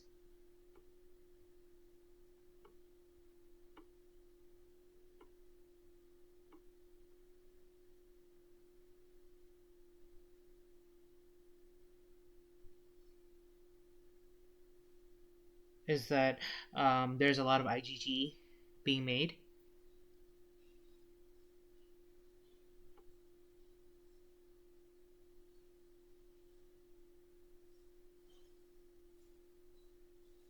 Yeah, there's a lot of IgG being made. So on the graph, you see a huge spike in IgE, and that is secondary response.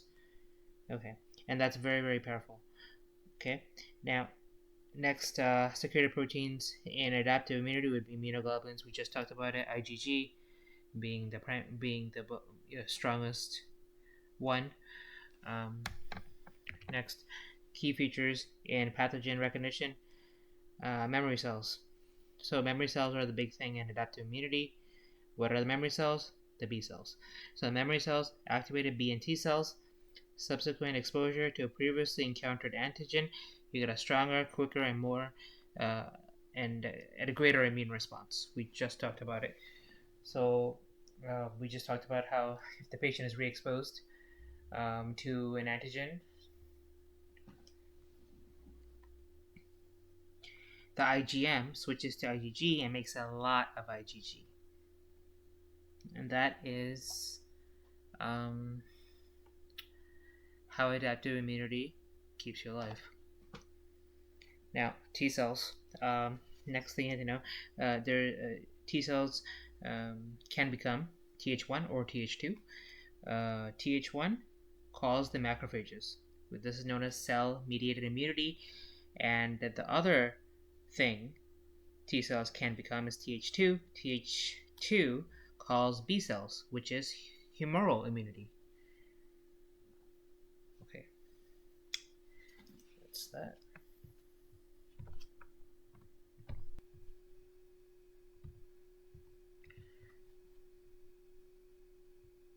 So, major histocompatibility complex 1 and 2.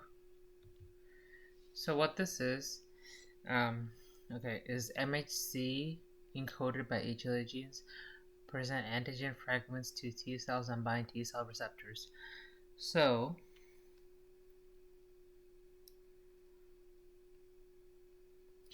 MHC is made by HLA genes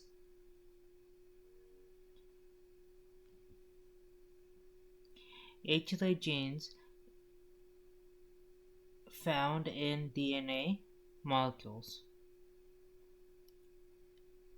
So here, MHC is made by HLA genes. HLA genes is found in DNA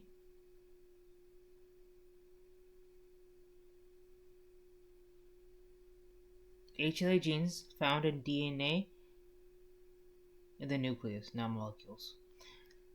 Okay, so MHC is made by HLA genes found in DNA in the nucleus.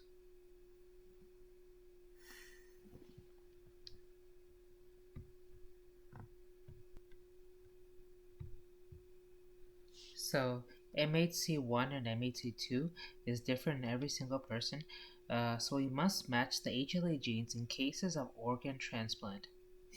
Blood typing has nothing to do with organ transplant. For organ transplant, HLA genes must be matched. So if someone needs an organ transplant, what do you match? You match the HLA genes, not the blood types.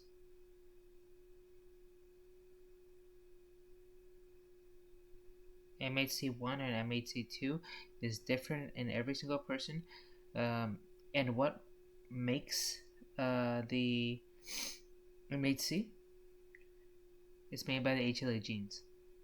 And since MHC1 and MHC2 is different in every single person, you have to match the HLA genes. The HLA genes are found in DNA in the nucleus, and that's what must be matched in cases of organ transplant. Remember that. Okay, next, MHC1, the loci is HLA-A, HLA-B, HLA-C. MHC1 loci have one letter. The binding. So CD8 T cell binds MHC1. So you have to remember for the role of 8, MHC1 times 8 is CD8. MHC2 times 4 is 8. So you just have to remember it equals 8 at the end to remember which one is which MHC binds to what. So MHC1 binds to CD8 T cell. The T cell receptor is present on the T cell surface. Structure: one long chain, one short chain. Expression: all nucleated cells, APCs, platelets, except for the RBCs. So MHC is present on all cells in the body except for the RBCs.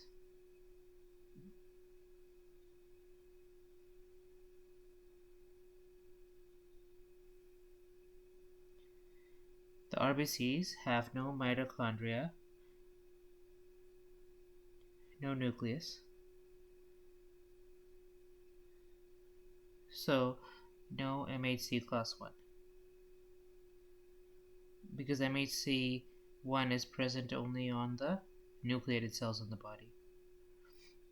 RBCs do not have mitochondria or nucleus, so there is no MHC1 on the RBCs.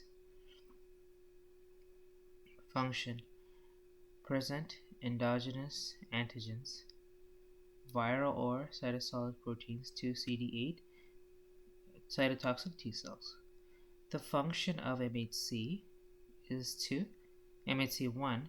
The function of MHC1 is to present endogenous antigens like virus or cytosolic proteins to CD8 cytotoxic T cells.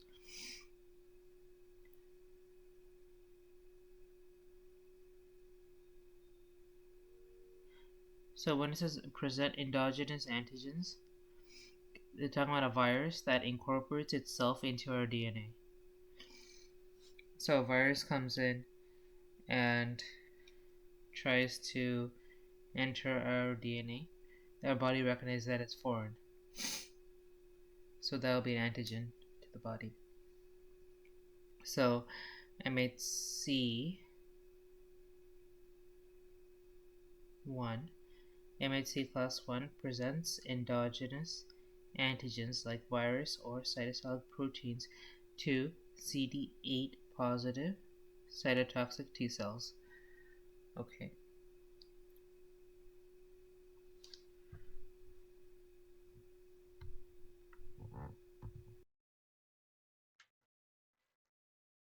So MHC1 has HLA-A, HLA-B, HLA-C. MHC1 loci have one letter. What this means is, see, loci are specific gene locations on a chromosome. So loci are specific spots on a chromosome, right?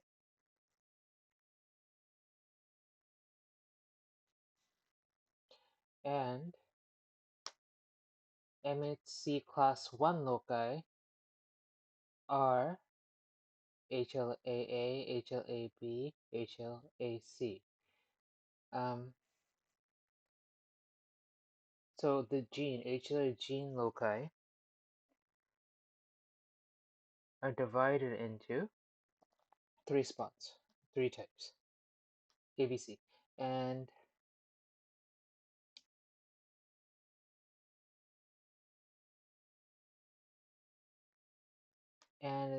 that this is what it means. Like MHC1 has one letter. So MHC1 loci have one letter. That's why it's A, B, C. Whereas MHC2 have two letters in each of their um, spots on the chromosome.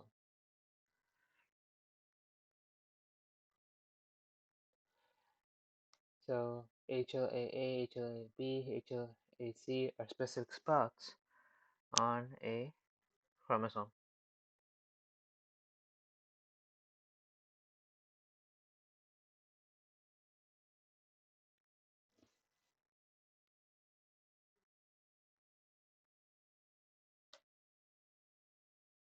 So MHC1 is on chromosome 6, and on chromosome 6, this entire thing, right here, this is chromosome 6, and on chromosome 6 there's MHC class 1, MHC class 2, MHC class 3, but no one's concerned about MHC class 3. So class 1, this is class 1 right here, and it has, there's three spots on MHC class 1, known as HLA-A and HLA-B and HLA-C. So look at this picture, it makes a lot of sense. Okay. Next, we have T cell receptor and CD8. So T cell receptor is present on T cell surface, and CD8. Okay. So T cell receptor is on the T cell surface, and this is a separate statement. The CD8 positive T cell binds MHC1. That's what they're saying here. So CD8 positive T cell binds MHC1.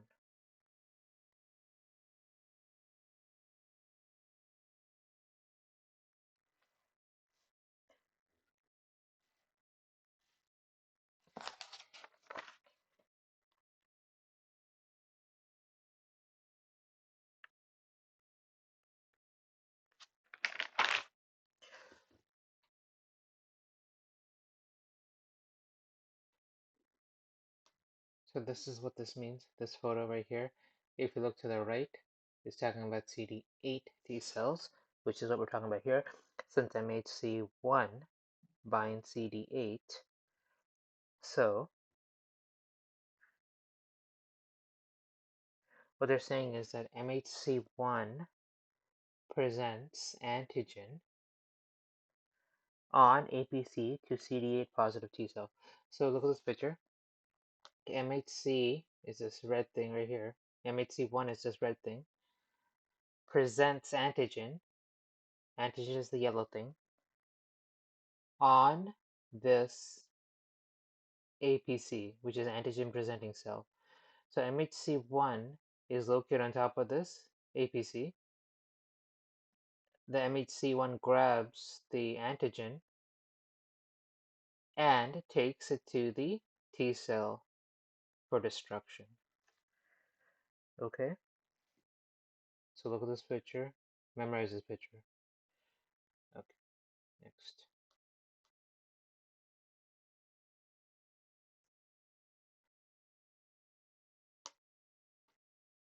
And you have to know that MHC1 has one long chain and one short chain. And MHC1 is on all nucleated cells, including antigen-presenting cells and platelets, except for the RBCs. RBCs do not have MHC1 because RBCs don't have mitochondria and they don't have a nucleus. So if they don't have a nucleus, there is no MHC1 on it.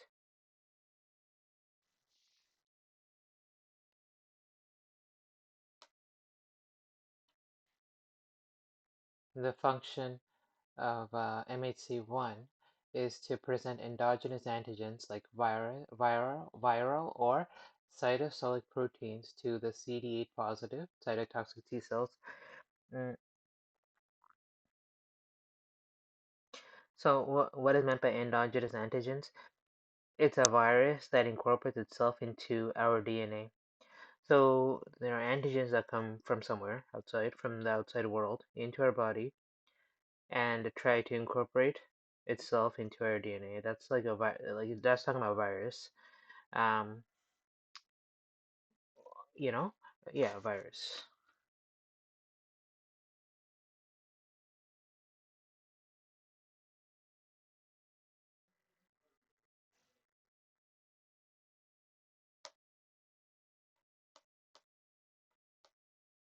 So MHC1 also uh,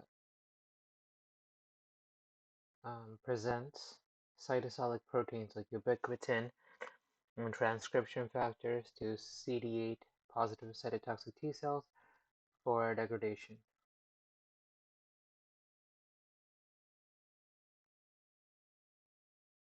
So that's the easy way to think about it.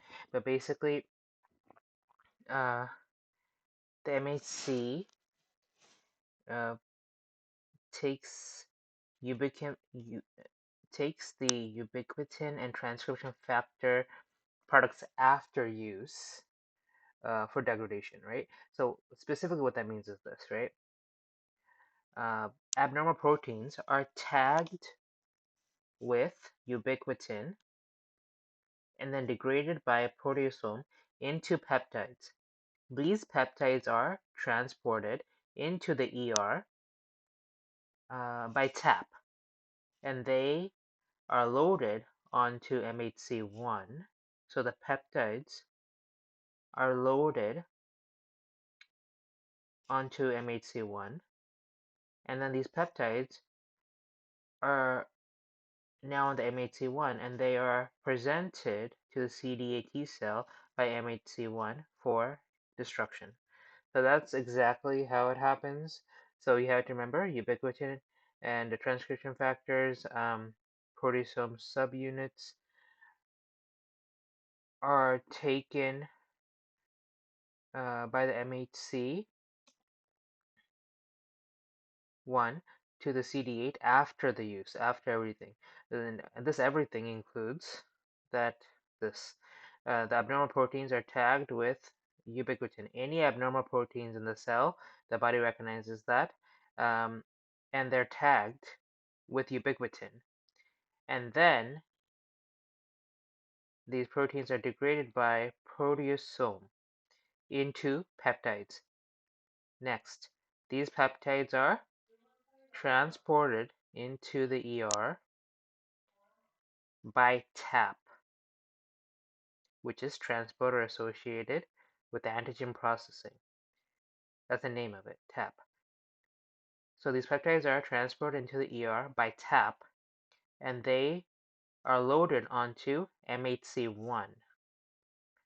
These peptides are now on MHC1, and they are presented to CD8 T cell by MHC1 for destruction. So that's what happens. Next, antigen loading. We just talked about it, but antigen peptides loaded onto MHC1 in rough ER after delivery by TAP, which is transfer associated with antigen processing. So TAP transfers all broken antigens to the ER because that's where MHC class 1 is, and then the MHC1 will go to the cell membrane and presents antigen to the CD8 T cell. That's what that means.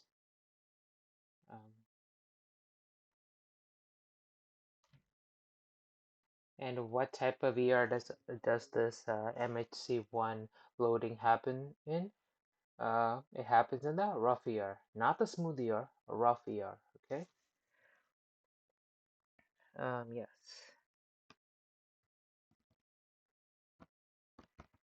And the associated protein in MHC1 is beta 2 microglobulin.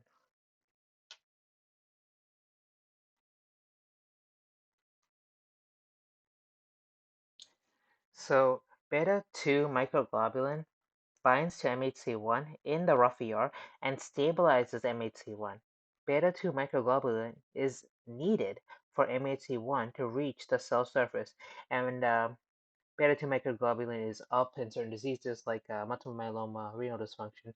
But the main thing you have to know here in regard to step 1 for immunology, beta 2 microglobulin is absolutely needed for MHC1 to become strong, to take the MHC1 to the cell surface, to present antigen to the CD8 T cells. So MHC1 takes care of virus-infected cells and any kind of leftover abnormal uh, cell subunits, right? So that's it for MHC1. We'll do MHC2 now.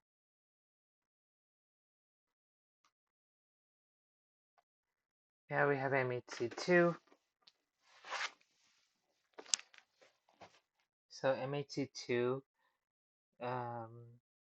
the loci would be HLA-DP, HLA-DQ, HLA-DR. So MHC2 loci have two letters. Remember how we said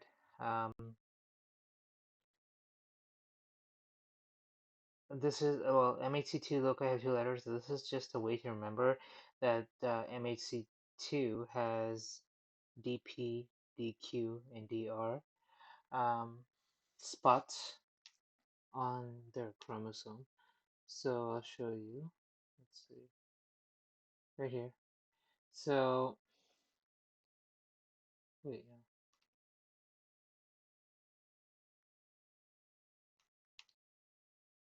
Right here. This is on chromosome. This is chromosome 6, and MHC2 right? This is chromosome 6. MHC2 has DP, DQ, and DR spots on the chromosome. That's all it's saying. Okay.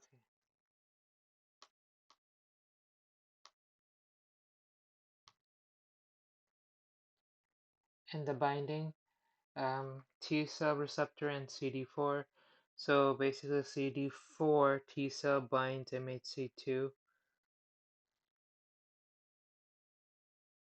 So the TCR, which is a T cell receptor, is on the T cell, and CD4 binds MHC2.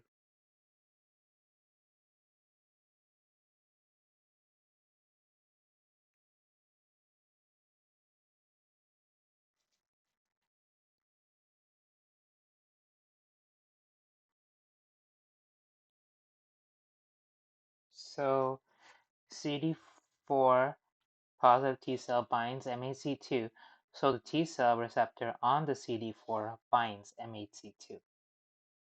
Okay, so the structure of MHC2 is that there is 2 alpha and 2 beta, 2 equal length chains. So the 2 alpha and 2 beta are of equal length. Okay, so it's easy to remember because 2 parts. There's 2 parts, 2 alpha and 2 beta on MHC2, whereas on MHC1 there's only 1 long chain and 1 short chain. Next, expression. Expression of a MHC2 is on all APCs, which are antigen presenting cells. So antigen presenting cells are what? Dendritic cells, macrophages, and the B cells. So APCs, what this means is that MHC class 2 is only present on the antigen presenting cells, mainly on the macrophages.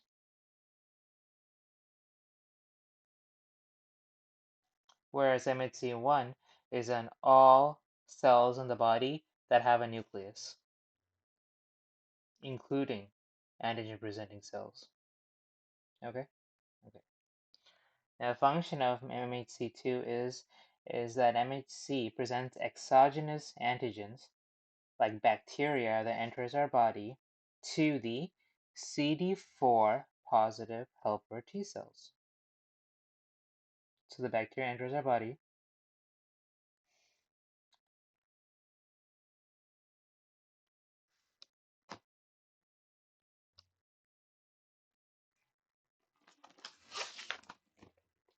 So you have to know that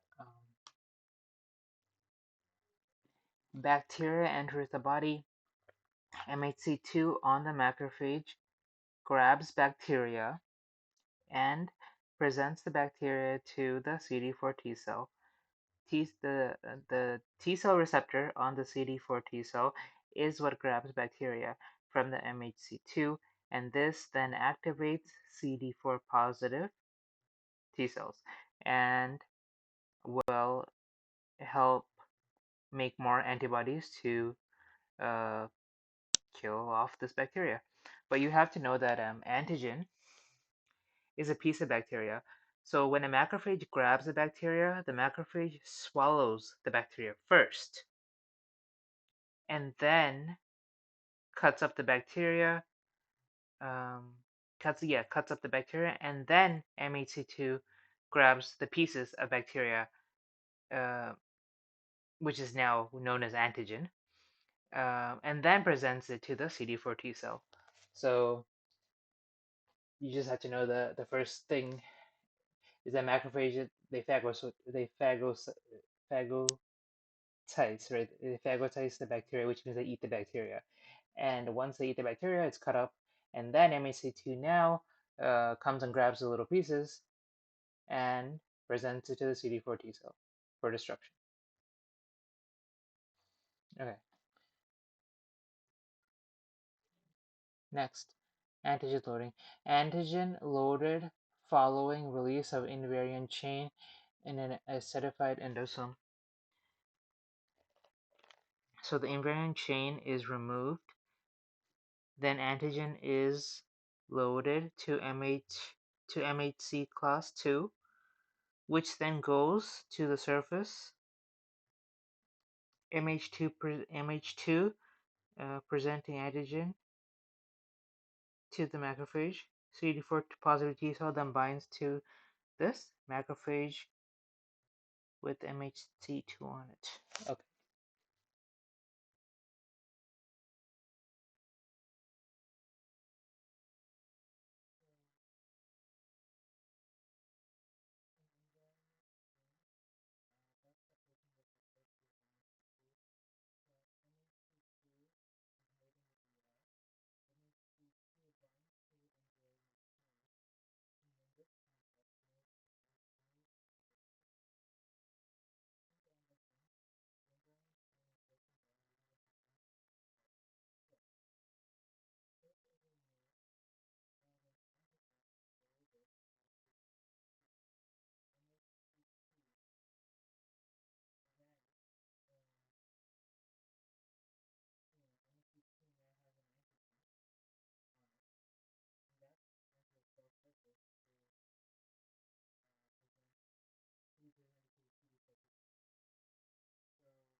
Okay.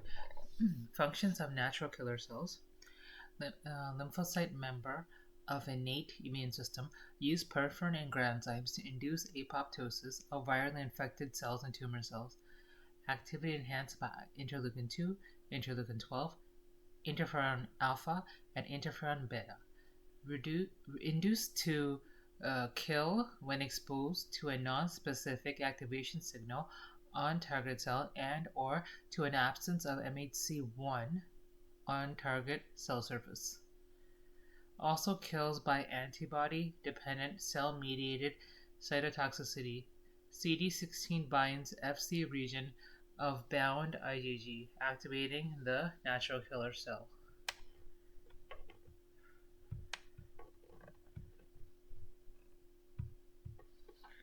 So, natural killer cells look for cells that lack MHC1 on their surface. Virally infected cells and tumor cells often downregulate MHC to avoid detection by cytotoxic T cells. And, and then NK cells detect these uh, absence of the MHC1 and kill these cells using perforin and granzymes. This is an innate immune response, and there's no antibodies involved here. So what does this mean? Natural killer cells look for cells that don't have MHC on top of them. And then viruses and cancer cells get rid of their MHC. That like they yeah, the only way I can say it is that they get rid of the MHC.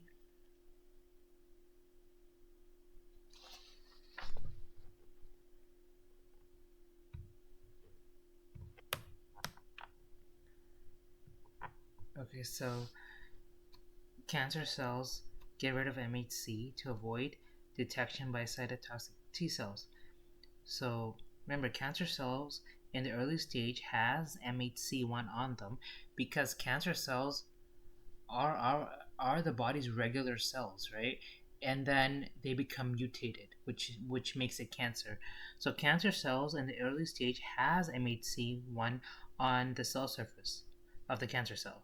Because remember, MHC1 is on all nucleated cells of the human body. Then, as cancer cells evolve and become more aggressive, the cancer cells get rid of MHC1 on their cell surface to escape the cytotoxic T cells, but the natural killer cells will find the cancer cells and destroy them. Okay, so um, natural killer cells detect this absence of the MHC1 and kill the cancer cells and the virus cells using perforin and granzymes. So perforin granzymes. This is what that looks like.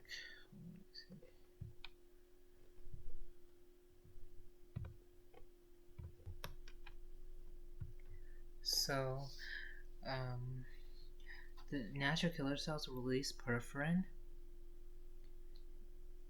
and then this forms holes in the cancer cell membrane, and then granzymes from the natural killer cells enter through the holes of the cancer cell and kill off the cancer cell, causing apoptosis. So, this is a natural killer cell. It has perforin and granzymes in the natural killer cell. Then, natural killer cell sees the target cell, which is a virus or cancer, and then pokes holes in the cancer cell using the perforin. Think of poke for perforin. Perforin pokes holes in the cancer cell, and then granzymes are the thing that comes through the holes that the holes made by perforin and induces apoptosis of the cancer cell. Okay, so that's how natural killer cells keep you alive. Okay, this is an innate immune response. We're born with this. There are no antibodies involved here. Okay, now the second way the natural killer cells fight is through antibody dependent cellular toxicity. Sorry, antibody dependent cellular cytotoxicity, also known as ADCC. So natural killer cells express CD16 on their surface. CD16 binds to the Fc portion of IgG antibodies. When a bacterium or infected cell is coated with IgG, CD16 binds to the IgG. This triggers the natural killer cell to kill the antibody-coated target, again using perforin and granzymes. This is the other way where IgG is involved. I'll show you a picture.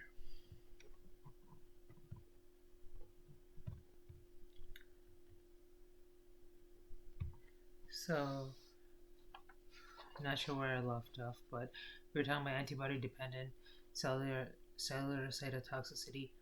Um, Natural killer cells express CD16 on their surface. CD16 binds to the Fc portion of IgG antibodies.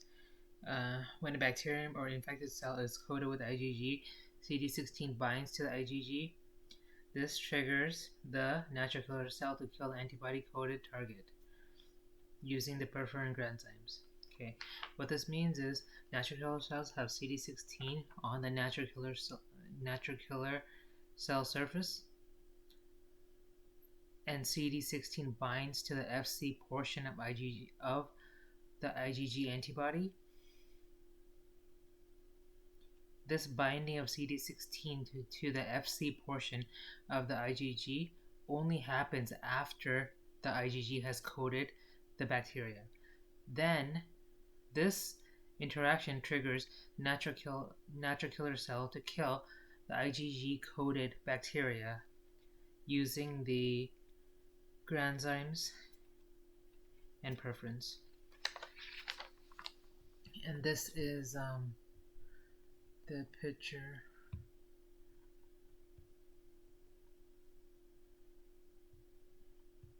right here. So you have the natural killer cell right here. There's the CD16 right here. And let's say this is the cancer cell. So first IgG goes and coats this cancer cell with IgG. And then the natural killer cell recognizes that coating and goes toward it with its CD16 that's attached naturally to the natural killer cell. And then remember this part right here, this is the Fc portion of any antibody. So CD16 binds the Fc portion of the antibody. I think of it as the antibody. And then this combines, and now the natural killer cell is attached to this cancer cell through this CD16 IgG antibody complex, and then granzymes and perforins are released right here, are released, and it kills this natural killer cell, kills the cancer cell. Yes.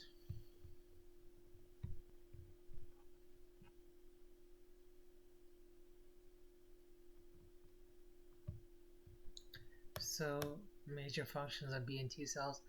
B cells have humoral immunity, recognize and present antigen, undergo somatic hypermutation to optimize antigen specificity, produce antibody, differentiate into plasma cells to secrete specific immunoglobulins, maintain immunologic memory. Memory B cells persist and accelerate future response to antigen. T cells are cell-mediated immunity. CD4 positive T cells help B cells make antibodies and produce cytokines to recruit phagocytes and activate other leukocytes. CD8 positive T cells directly kill virus-infected and tumor cells by perforin and granzymes. Similar to natural killer cells, this T cells would be delayed cell-mediated hypersensitivity. Type 4. Acute and chronic cellular organ rejection.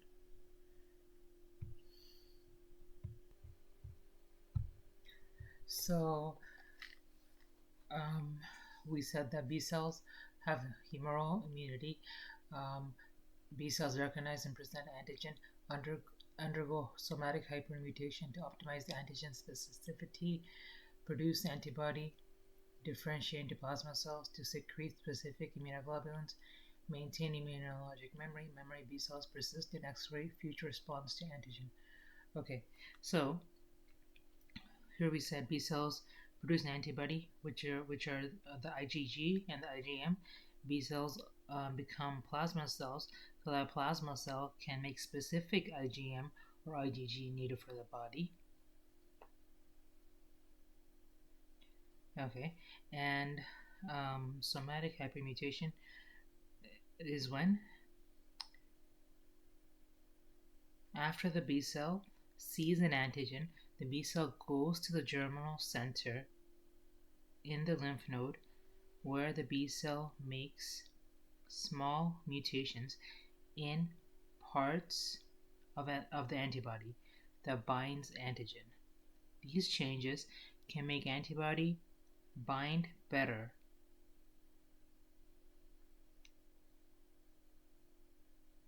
These changes can make the antibody bind better to the antigen.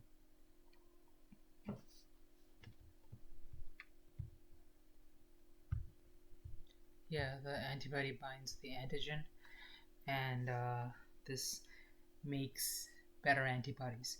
So um, only the best B cells will survive in the somatic hypermutation. Mm, yes. Now we're going to move on to T cells. T cells is cell-mediated immunity. You have CD4 positive T cells help B cells make antibodies and produce cytokines to recruit phagocytes and activate other leukocytes.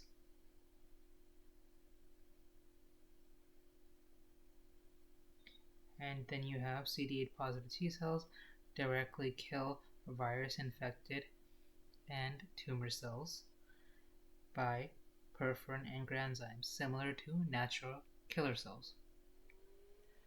Delayed cell-mediated hypersensitivity type 4. Acute and chronic cellular organ rejection. You may have to remember the rule of 8. MHC class 2 times CD4 is equal to 8. MHC1 times CD8 is equal to 8. Okay, so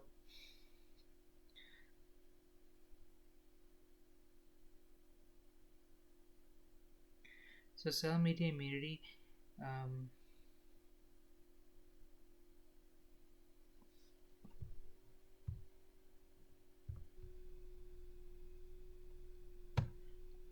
CD4 positive T helper cell, um, it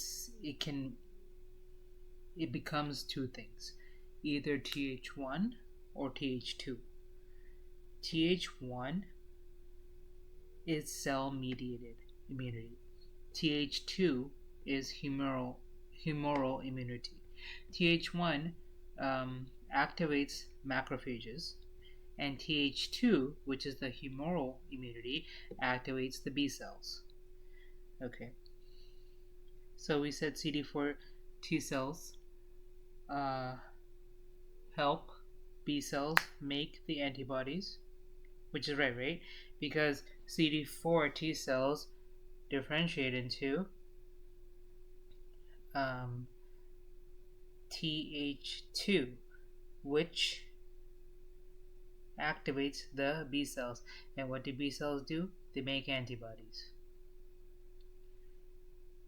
So CD4 positive T cells help B cells make antibodies and produce cytokines to recruit phagocytes and other leukocytes. And then CD8 positive T cell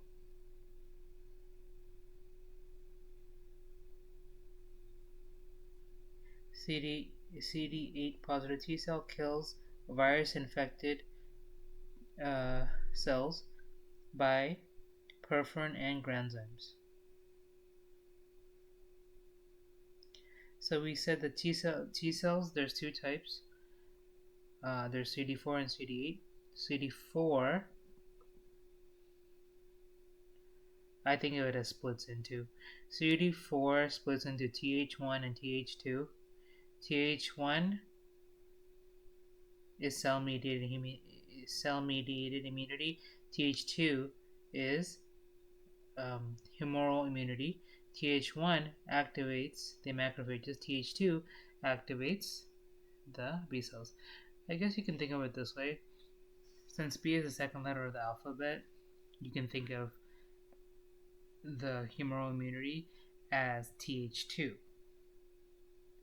So in T cells, we have cell-mediated immunity, which is CD4 positive T cell. And then we also have CD8 positive T cell. It's like two types. And then the CD4 positive T cell splits into Th1 and Th2. Th1 is cell-mediated immunity and activates the macrophages. Th2 is humoral immunity and activates the B cells.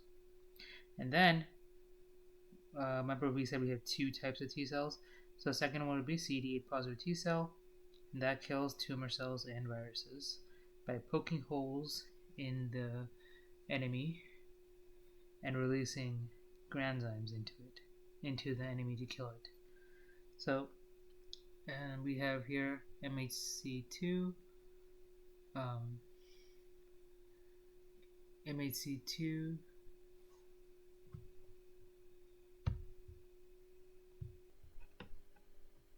So it's important to know that MHC2 only binds to CD4 positive T cells, and MH1 only binds to CD8 positive T cells.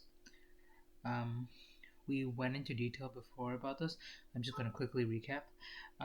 So the antigen on the MHC class 2 will be presented to the CD4 positive T cell to destroy. So MHC class 2 presents antigen to CD4 positive T cell on the APC for the CD4 T cell to destroy.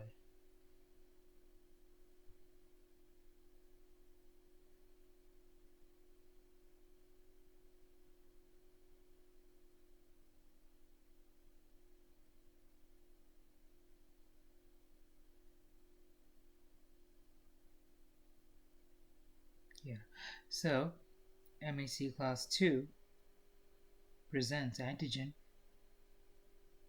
to the CD4 T cell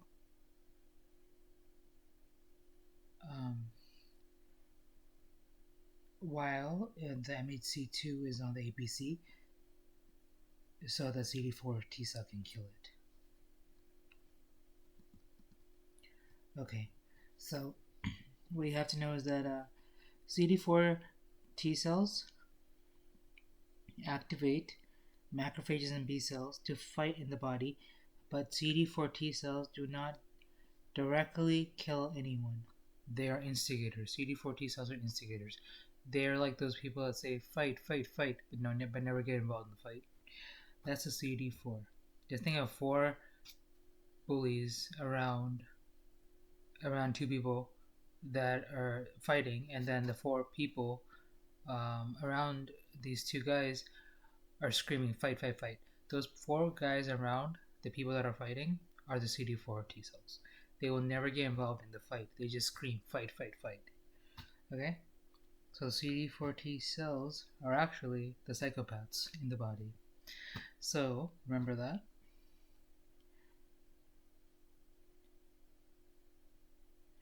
Okay, and then what you have to know about CD8 is that MHC1 only binds to CD8 positive T cell. So what you have to know is that MHC1 presents antigen to the CD8 positive T cell, while the MHC1, it's always going to be on the APC. Okay, so now the CD8 positive T cell will secrete granzymes and perforin to kill the virus infected cell.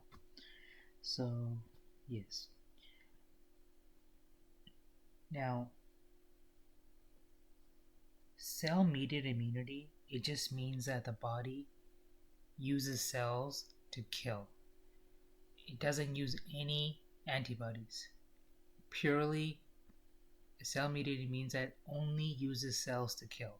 That's why when we said CD4 helper T cell is split into Th1 and Th2, and Th1 was the only cell-mediated pathway, what that means is that CD4 helper T cells splits into Th1, and this is cell mediated, which means it activates macrophages and CD8 T cells to kill.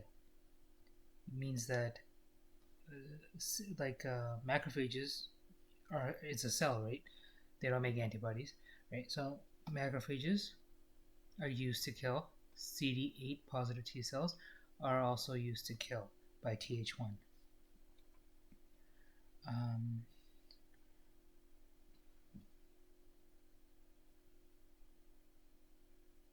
so cell mediated means that it fights intracellular bacteria like virus and tumor. So this is through the cell. Killing is done through the cell only and never through antibodies. And while Th1 and CD8 positive T cell are two different things, both Th1 and CD8 positive T cell are part of cell mediated immunity. So Th1 is a pathway from CD4 helper T cells, okay? And CD8, so Th1 is a pathway from this CD4 helper T cells, okay? And that is part of the cell mediated immunity in the body. And there's another way, which is this one, CD8 positive T cells, which is also cell mediated, but they directly kill virus infected cells. So just know that Th1 and CD8 positive T cells are two separate things that are both under cell mediated immunity.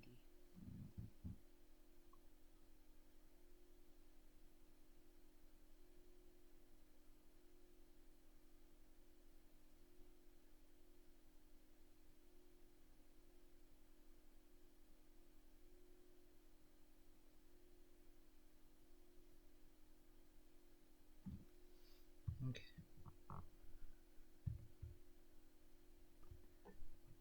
So look at this chart right here. Th1 cells and cytotoxic T cells are not the same thing, but they're part of the same team, which is cell-mediated immune response.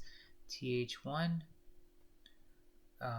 is split from helper T cells, which is CD4, same thing as CD4. And Th1 helps activate macrophages and CD8 positive T cells by secreting interferon gamma and interleukin 2.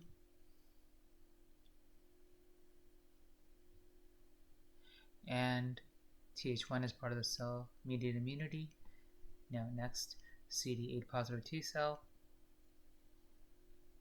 is a cytotoxic T cell, and CD8 positive T cell directly kills infected cells like virus infected cells and cancer cells. And CD8 positive T cell is absolutely a part of the cell mediated immunity. Now we have to know why we develop allergy. If we develop IgE against an allergen, that's when we develop an allergy. So it's important to know that lactose intolerance is not an allergy.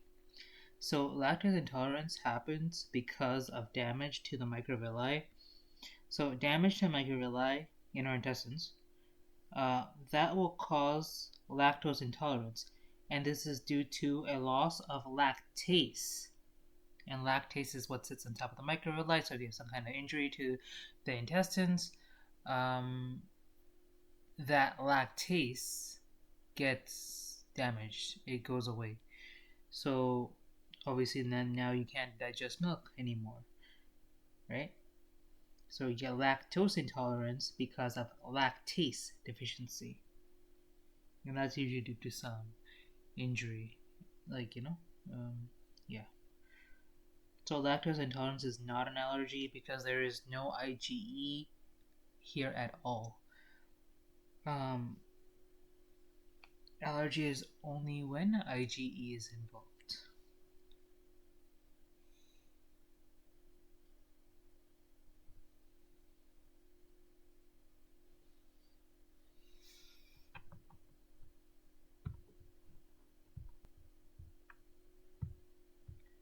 So this is differentiation of T cells.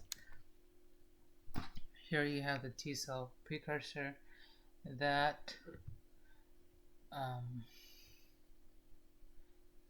that can either be CD4 T cell or CD8 T cell. Now the CD4 T cell is also known as helper T cell, and this helper T cell can be split into Th1 and Th2,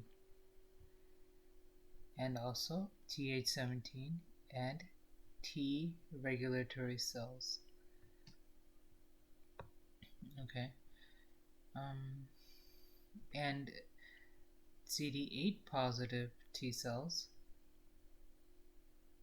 are made into CD8 positive T cells, and these become the cytotoxic T cell. Okay, that stops there. So the CD8 pathway is easy, right? It goes from T cell to CD8 T cell to cytotoxic T cell, and it stops because it kills at that point through granzymes. Now, next, the CD4, that's the one that has like a lot, right? A lot of things associated with it. So the first thing you have to know is that we already talked about Th1. Remember, we said it was cell-mediated immunity. So that activates the macrophages and cytotoxic T cells. Um,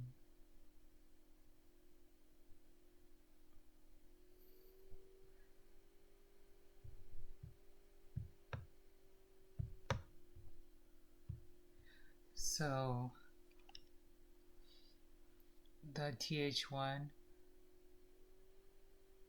activates the macrophages and the cytotoxic T cells by secreting interferon gamma and interleukin 2. Okay. And then this Th1 is activated by interferon gamma and IL-12. Okay. And the Th1 is deactivated by IL-4 and IL-10. So I'm going to repeat that. So CD4 positive T cell um, becomes helper cell. CD4 positive T cell becomes helper T cell, and helper T cell splits into Th1 and Th2. Th1 is activated by interferon gamma and interleukin 12. And Th1 is deactivated by IL-4 and IL-10, and Th1 activates the macrophages and cytotoxic T cells to kill in our body by interferon gamma and IL-2. So Th1 secretes this interferon gamma and IL-2. Next, helper T cell is also, differentiates into Th2. Th2 is activated by IL-2 and IL-4, and Th2 is deactivated by interferon gamma.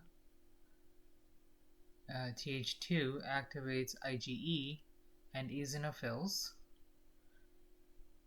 by secreting IL-4, IL-5, IL-6, IL-10, and IL-13. I'll repeat that. So CD4 positive T cell becomes helper T cell, which splits into Th2, and Th2 is activated by IL-2 and IL-4, and Th2 is deactivated by interferon gamma. Th2 activates IgE, which is the antibody that is up in allergies, and Th2 also activates eosinophils by secreting IL-4 and IL-5 and IL-6 and IL-10 and IL-13. Next, CD4 positive T cell becomes helper T cell and splits into Th1, Th2, Th17. So we're going to do Th17 now. So helper T cell splits into Th17. Th17 is activated by TGF beta, IL-1, and IL-6, and Th17 is deactivated by interferon gamma and IL-4. And Th17 induces neutrophilic inflammation by secreting IL-17, IL-21, and IL-22. I'll repeat it. CD4 T cell splits into helper T cell, which splits into Th1 and Th2 and Th17. Helper T cell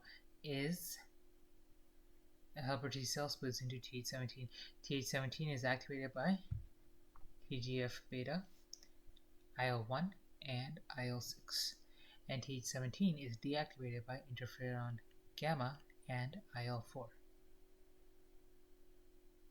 Th17 induces neutrophilic inflammation by secreting IL-17, IL-21, and IL-22. Okay, next. Okay. So CD4 T cell splits into helper T cell, which splits into Th1, Th2, Th17, and T regulatory cells. T regulatory cells are activated by TGF beta and interleukin 2, and T regulatory cells are deactivated by IL-6. T regulatory cells prevent autoimmunity by secreting TGF beta, IL-10, and IL-35. Okay.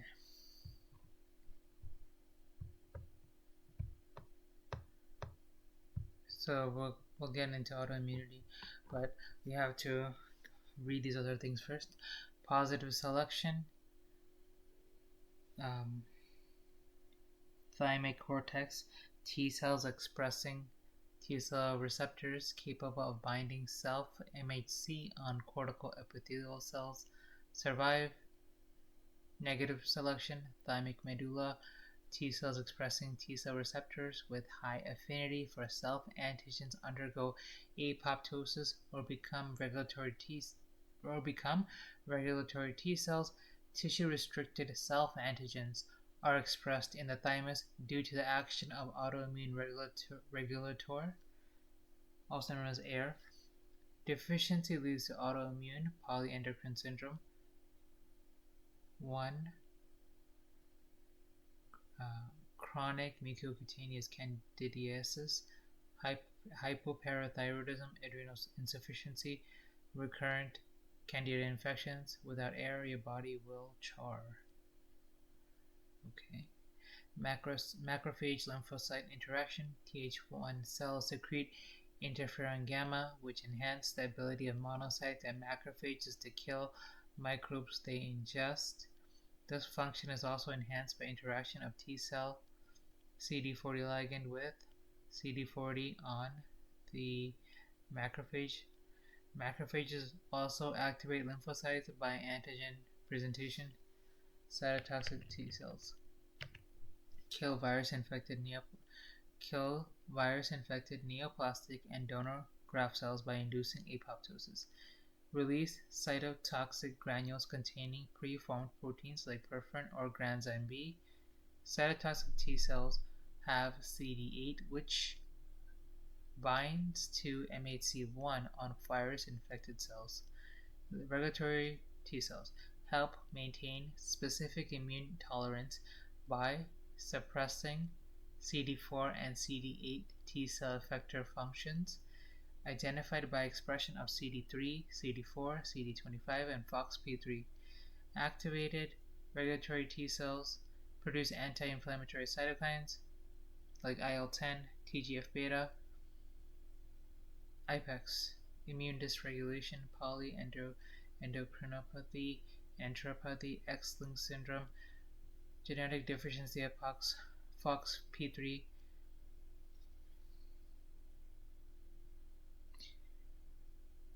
autoimmunity, characterized by enteropathy, endocrinopathy, nail dystrophy, dermatitis, and or other autoimmune dermatologic conditions associated with diabetes in male infants.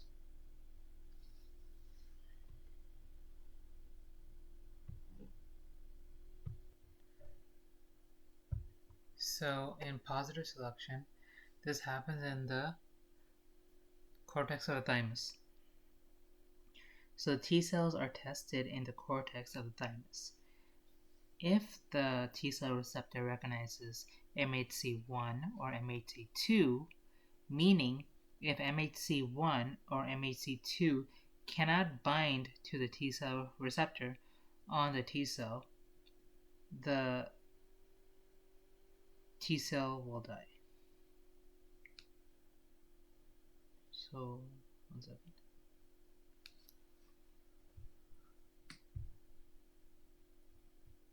Okay, I forgot I can't. So, I'll start over. So, the T cells are tested in the cortex of the thymus in positive selection. This is like a trial for the T cells. So, if T cell receptor can't recognize MHC1 or MHC2, can't. If the T cell receptors cannot recognize MHC1 or MHC2, meaning if the MHC1 or MHC2 cannot bind to the T cell receptor on the T cell, then the T cell will die. Only the T cells that binds to the MHC1 and MHC2 will survive. This is because the goal of positive selection is to make sure T cells can recognize MHC1 and 2 later on in life. So, remember how we said T cells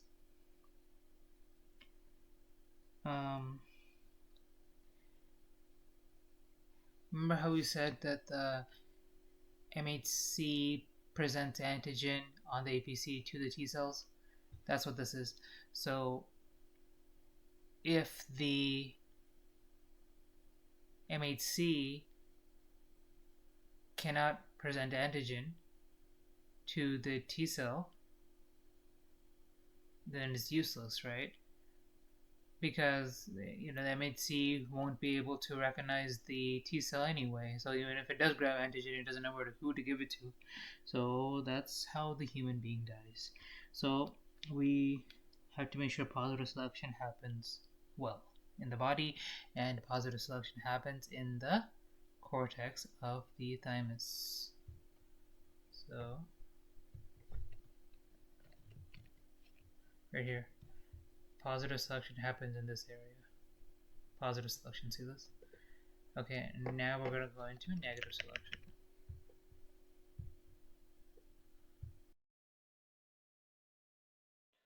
So this negative selection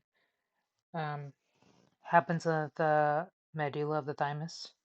So it happens right here. Right here. Medulla of the thymus. That's negative selection.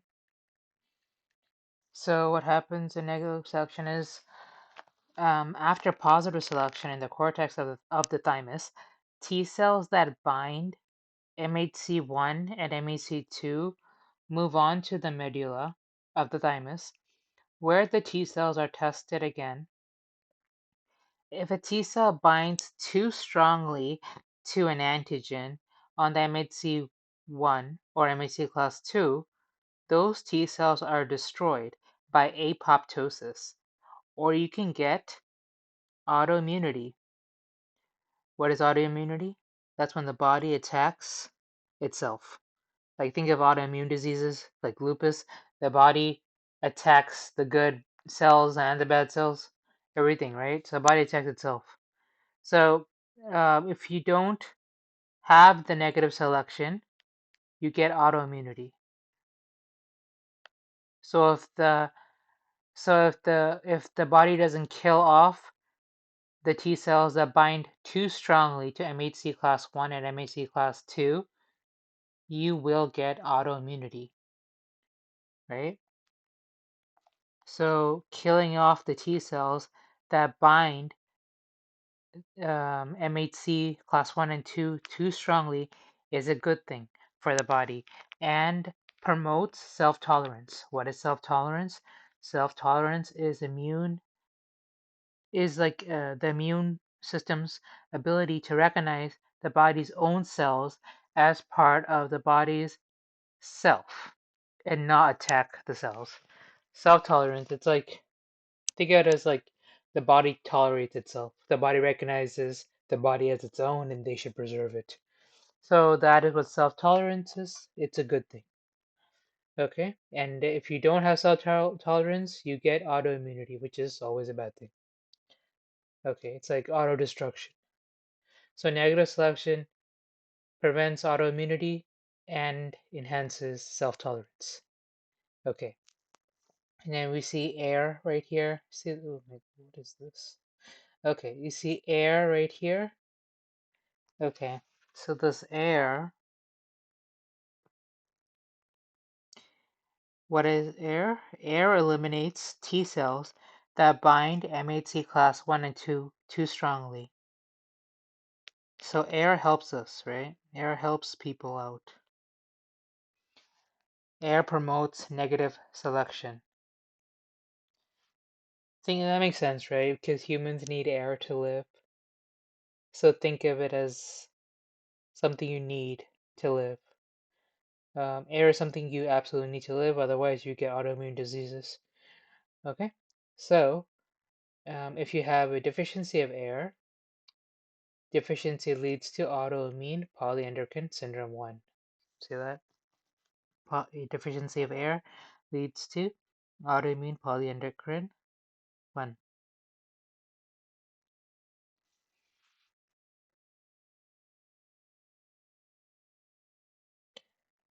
Chronic mucocutaneous candidiasis. Okay, so you get candida. And then air deficiency also leads to hypoparathyroidism, so the PTH will be lost. Deficiency of air also leads to adrenal insufficiency, so adrenal gland won't work properly. You're going to have low BP. Deficiency of air also leads to recurrent candida infections, so T cells don't attack the candida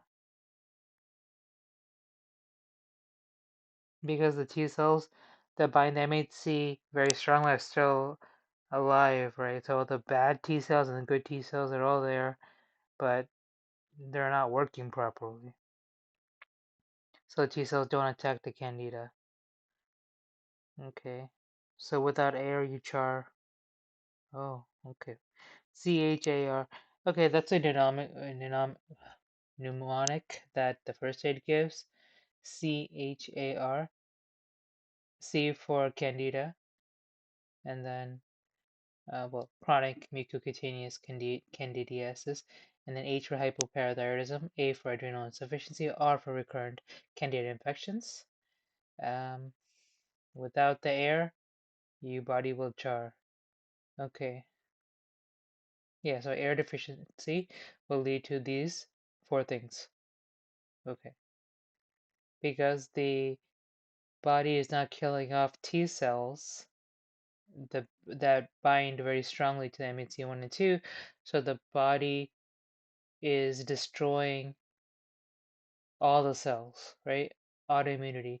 So it's destroying all the cells, causing the autoimmunity, and then, um, yeah, it's causing the autoimmunity. So that's why you don't have a PTH, you don't have adrenal glands, and why is it that you have candida infection? So I think it's because the T cells can't kill the candida. Or I thought the T cells are attacking everything. Let's see. So check it out. It's one of the coolest things ever. Okay, so I just said, why do you have recurrent candida infections and air deficiency? Okay, thank God they understood it. Okay, so ChatGPT understood me.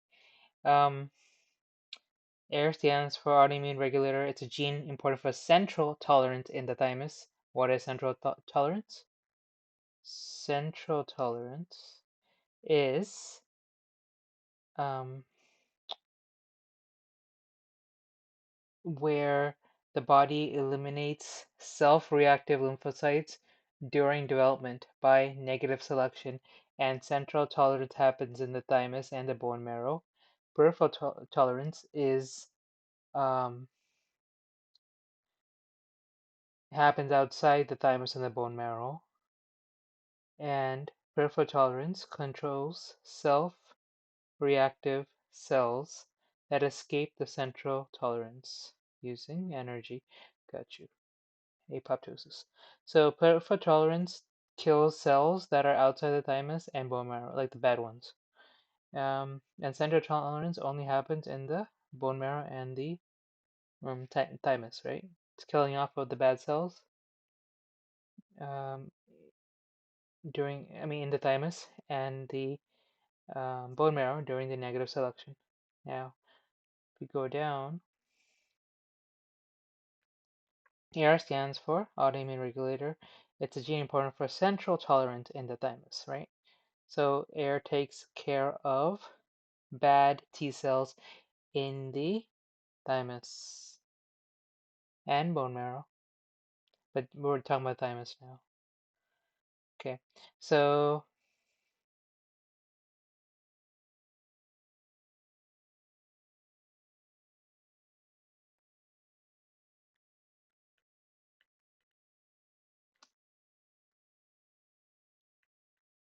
if you're deficient in the AIR, the T cells are not killed off in the thymus, and they escape into the body and attack normal tissues, including those involved in immune defense. This is a condition called autoimmune polyendocrine syndrome type 1, APS 1. Now, there's three things.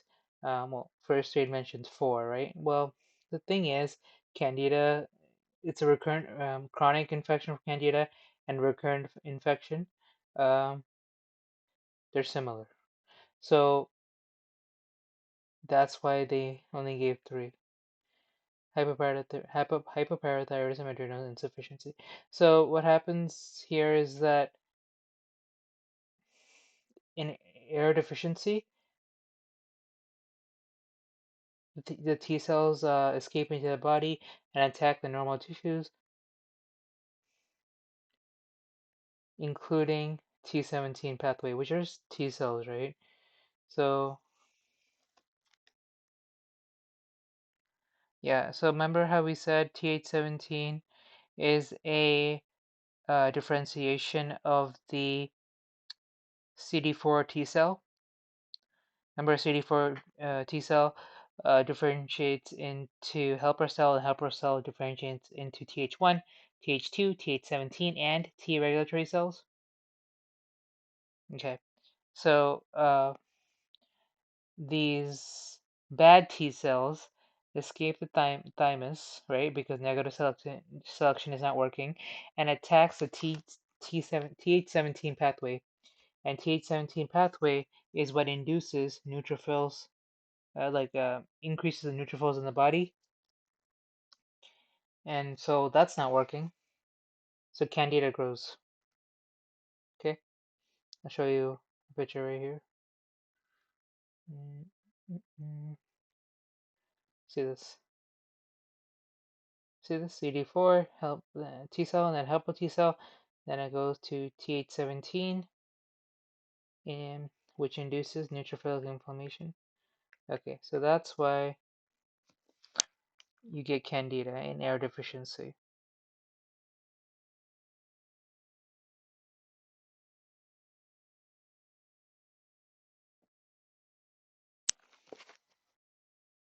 So it's not because T cells don't attack candida, it's because candida infection happens because the neutrophil the neutrophils are not working properly, so candida overgrows.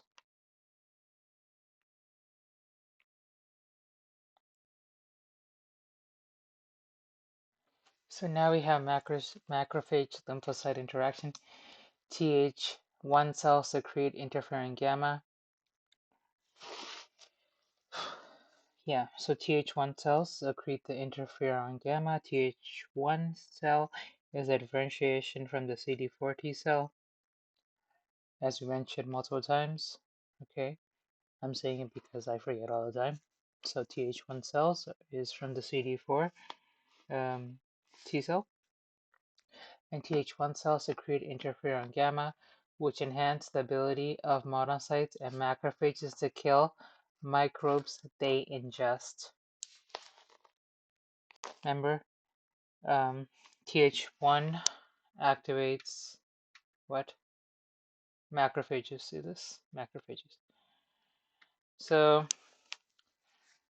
interferon gamma enhances ability of monocytes and macrophages to kill microbes they ingest. This function is also enhanced by interaction of T cell CD40 ligand with CD40 on the macrophages.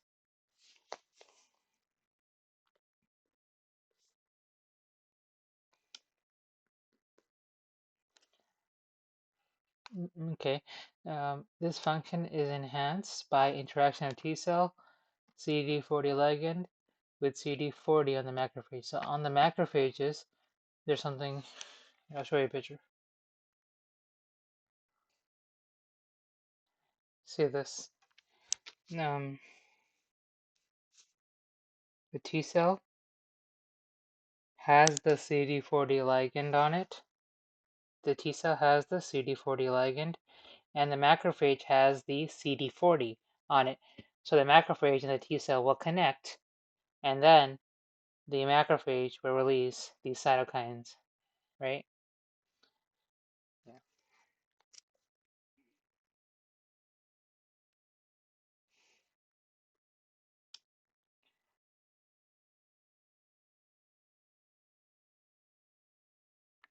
So this is a macrophage lymphocyte interaction, and that's how that works. Macrophages also activate lymphocyte by antigen presentation. Yeah, so macrophage also activates T cells. Macrophages also activate lymphocytes. It probably is B and T cells, but macrophage I always think of T cells. So macrophages activate.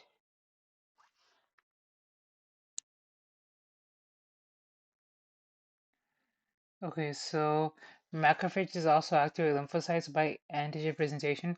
So this is only for T cells. It is not. It is not for B cells. Like I said earlier, my bad. That's not true. So only T cells um, interact with the macrophage.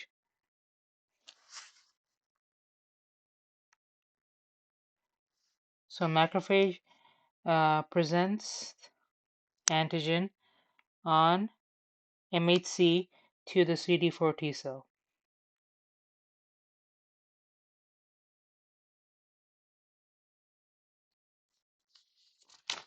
And macrophages do not interact with the B cells at all. This lymphocyte section here is only talking about T cells. So a macrophage presents the antigen on presents the antigen on the MHC2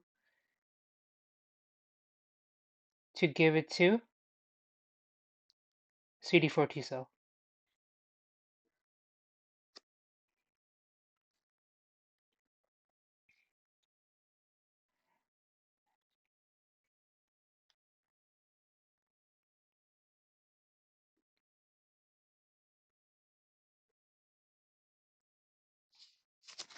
Okay, and so MHC2 usually is only located on the macrophages, and CD4 T cell recognizes only MHC2.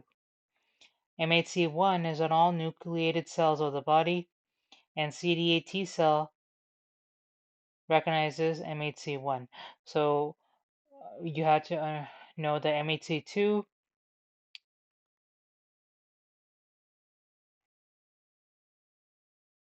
is on the macrophage, and the macrophages deal with CD4 T cells and never B cells. MHC1 is on all the nucleated cells in the body, and CD8 T cell only recognizes MHC1. Okay, next we have cytotoxic T cell. Cytotoxic T cells kill virus-infected neoplastic and donor graft cells by inducing apoptosis.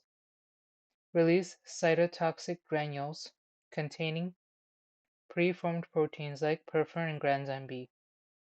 Cytotoxic T cells have CD8, which binds to MHC1 on virus-infected cells.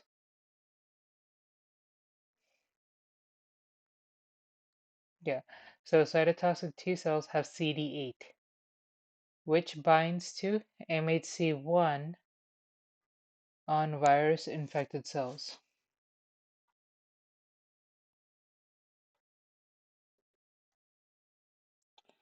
So the cytotoxic T cells have CD8 on top of the cytotoxic T cells, and that CD8 binds to MHC1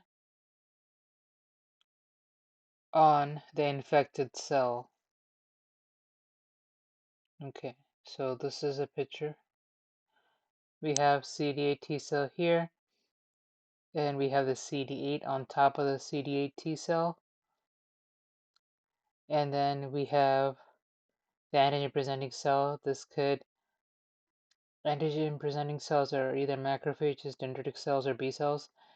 But since we are talking about CD8 positive T cells, we're talking about MHC1. And it can be for CD8 positive T cells, it can be any one of them. It can be dendritic cells, it can be B cells, and it can be macrophages. But when you talk about CD4 T cells, they're talking about macrophages. So CD4 T cells deals with macrophages. Okay, so here we have we're talking about CD8 positive T cells. CD8 is on top of the CD8 positive T cells, and that CD8 binds with MHC class 1, which is on top of the APC. So the APC with you have the APC first, and you have the MHC on top of the APC MHC1 grabs the antigen and gives it to CD8, which is attached to CD8 positive T cells. Okay.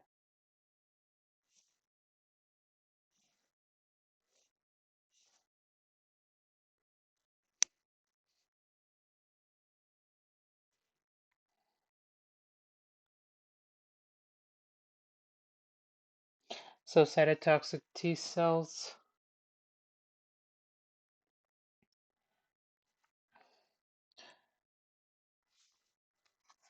release cytotoxic granules containing preformed proteins like perforin and granzyme. So the perforin drills holes, granzyme B goes into those holes and activates caspases that cause apoptosis. And that's how cytotoxic T cells kill the bad cells in the body.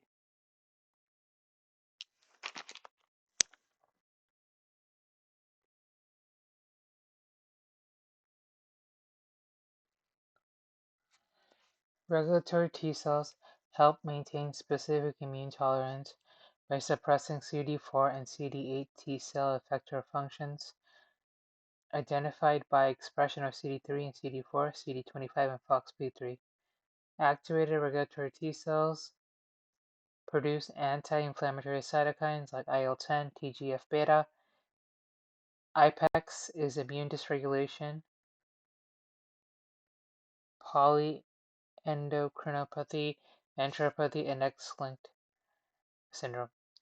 Genetic deficiency of FOXP3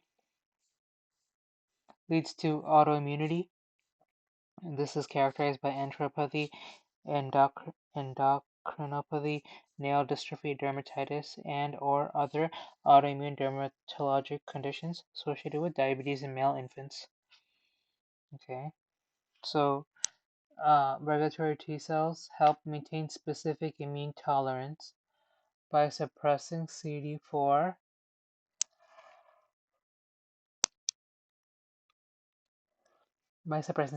and CD8 positive T cell effector functions, identified by expression of CD3, CD4, CD25, and FOXP3. So every T cell has a CD3 marker.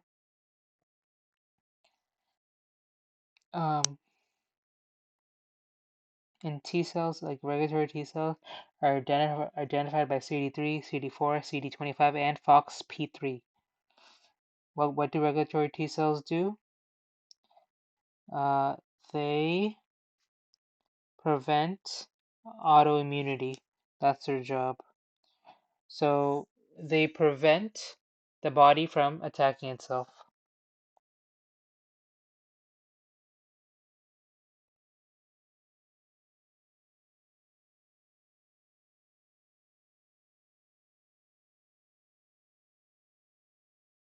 So remember how we said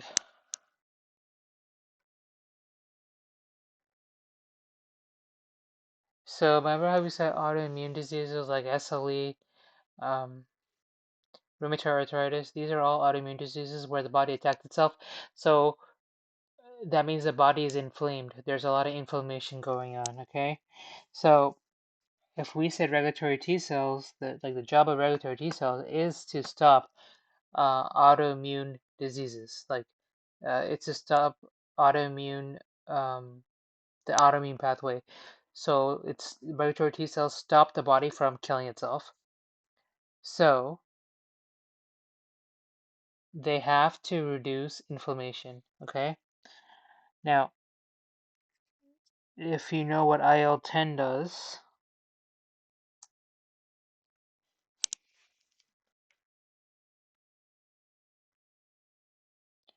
say this, function of IL-10, it's anti-inflammatory. It stops inflammation. Now look at this. T regulatory cells produce anti-inflammatory cytokines like IL-10 and TGF-beta. So that makes sense, right? Regulatory T cells stop the body from killing itself. I'm gonna write that down.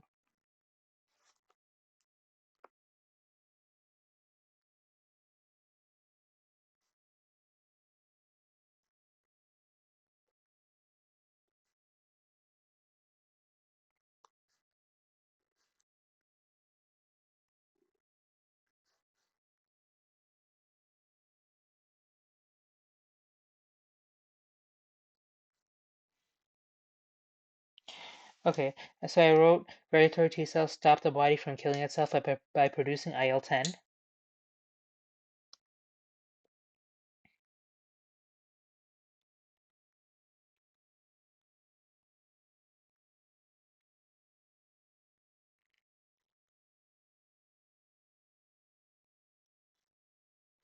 And regulatory T cells help maintain specific immune tolerance.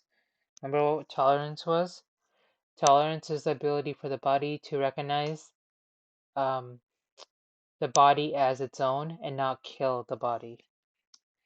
So regulatory T cells help maintain specific tolerance by suppressing CD4 and CD8 T cells.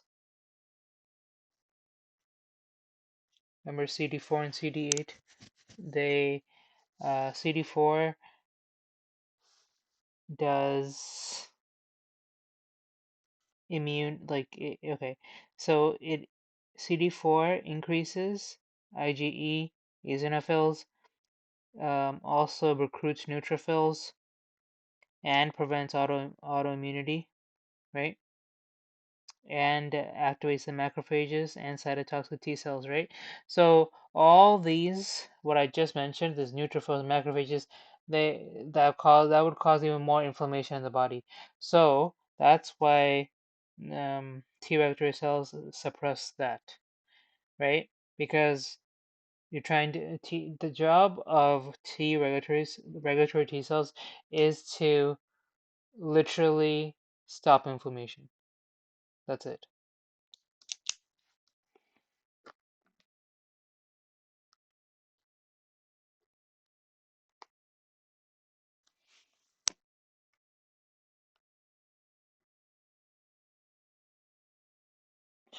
So if you don't have FOXP3, you get IPEX. So FOXP3 is something.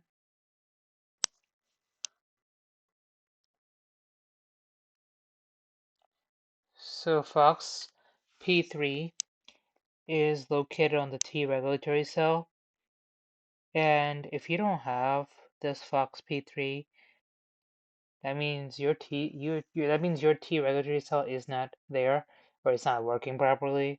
For our understanding, it's not there. So if you don't have FOXP3, you don't have the T regulatory cell, you don't have anything to stop the inflammation in your body, you're going to get inflammation, therefore you're going to get autoimmune disease, and then which means that you will get IPEX. IPEX is immune dysregulation, polyendocrineopathy, enteropathy, X-linked syndrome. It's a deficiency of the FOXP3. You get enteropathy, endocrinopathy, nail dystrophy, dermatitis, and other autoimmune skin conditions. And you have to remember, this IPEX is associated with diabetes in male babies.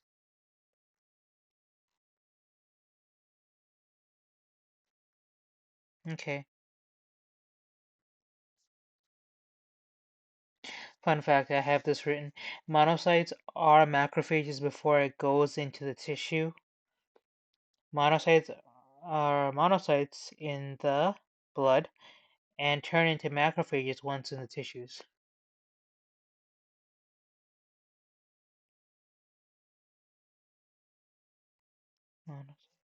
Monocytes are macrophages before it gets into, goes into the tissue. Yeah, monocytes are macrophages before it goes into the tissue.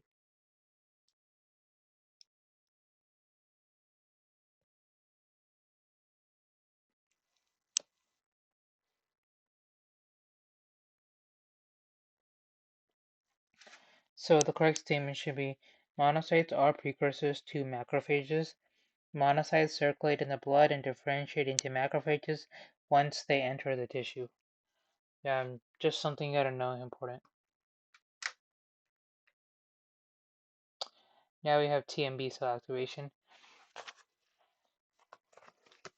So APCs are B cells, dendritic cells, Langerhans cells, and macrophages. Two signals are required for T cell activation and, B cell activation and class switching. So for T cell activation, you have dendritic cell, which is an APC, samples and processes antigen, then migrates to the draining lymph node.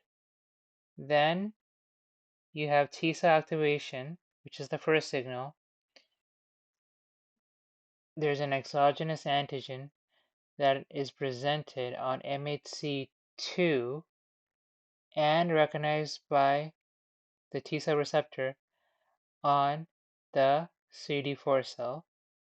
Endogenous or cross-presented antigen is presented on MHC1 to CD8 positive T cell.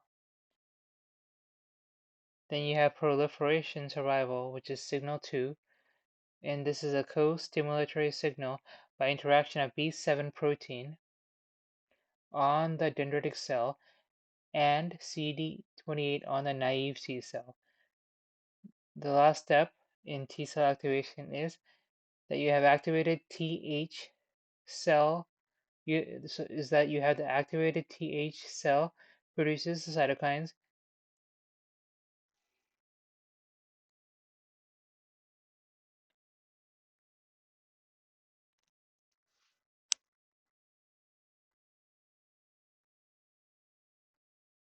TC cell, which is a cytotoxic T cell, is able to recognize and kill virus-infected cells. Okay, we'll get into this.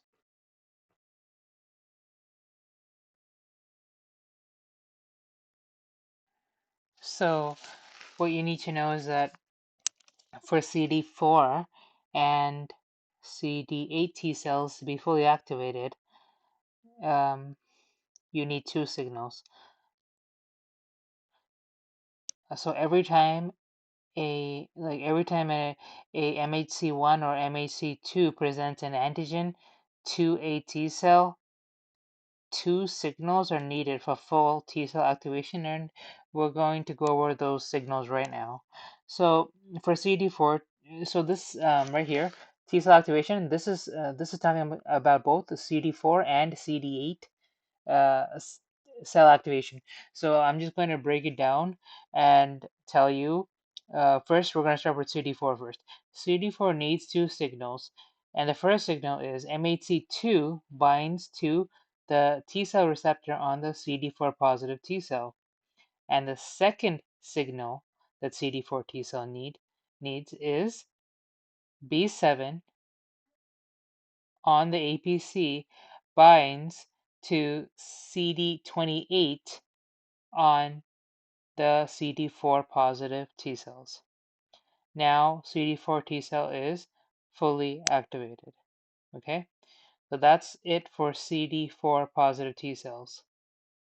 First, you need the MHC2 to bind to the T cell receptor on the CD4 positive T cell, and then the second signal that you need is for B7 on the APC to bind to CD28 on the CD4 T cell.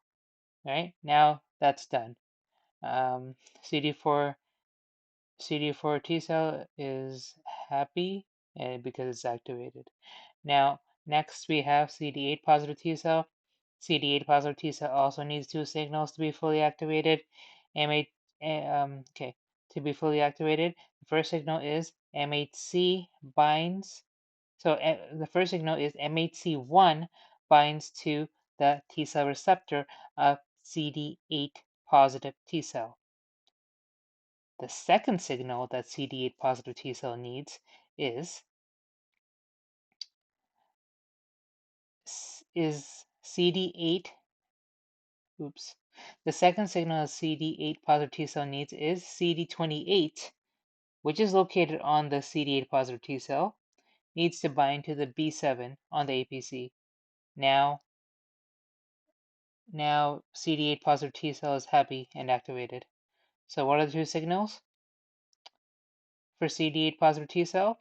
CD8 positive T cell, the first signal is MHC1 binds to the T cell receptor on CD8 positive T cell.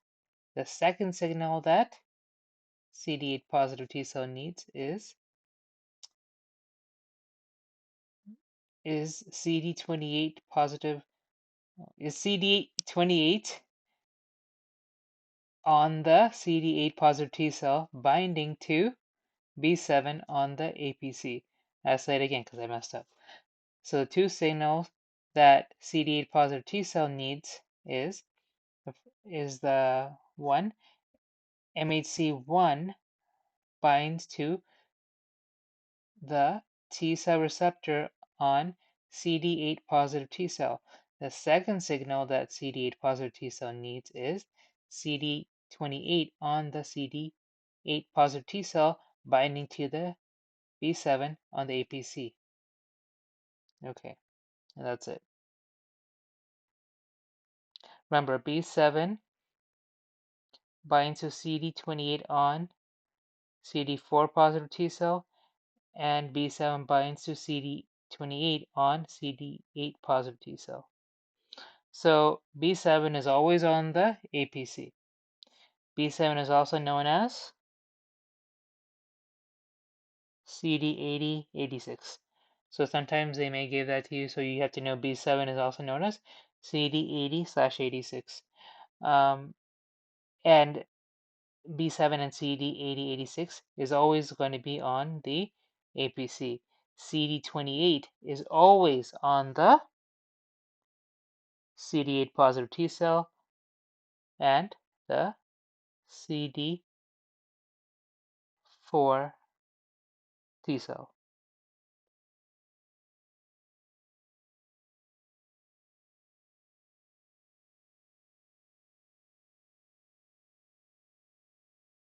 Okay, that's it. Now, for B cell activation and class switching, the first step is the Th cell activation as above. Number 2, B cell receptor mediated endocytosis. 3, exogenous antigen is presented on MHC2 and recognized by T cell receptor on Th cell. Number 4, CD40 receptor on the B cell binds CD40 ligand on the Th cell. Then, last step, Th cells secrete cytokines that determine immunoglobulin class switching of B cells. B cells are activated, undergo class switching and affinity maturation, and begin producing antibodies. Okay, so B cell activation is, remember we said it's Th2, right? Making a humoral response.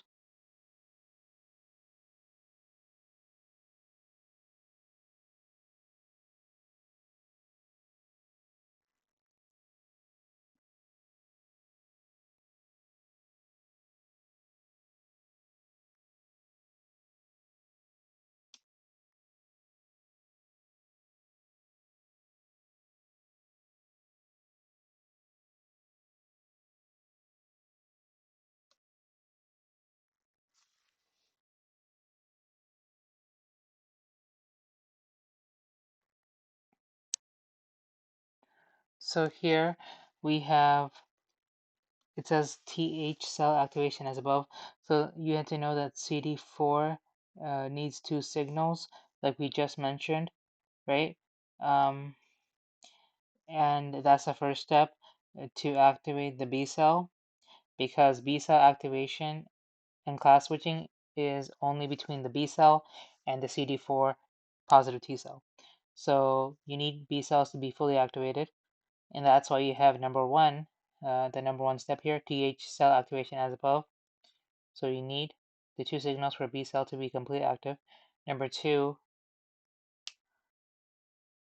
um, number two is B cell receptor mediated endocytosis. So here the B cell swallows an antigen to present on MHC class 2 to the CD4 positive T cell. All right.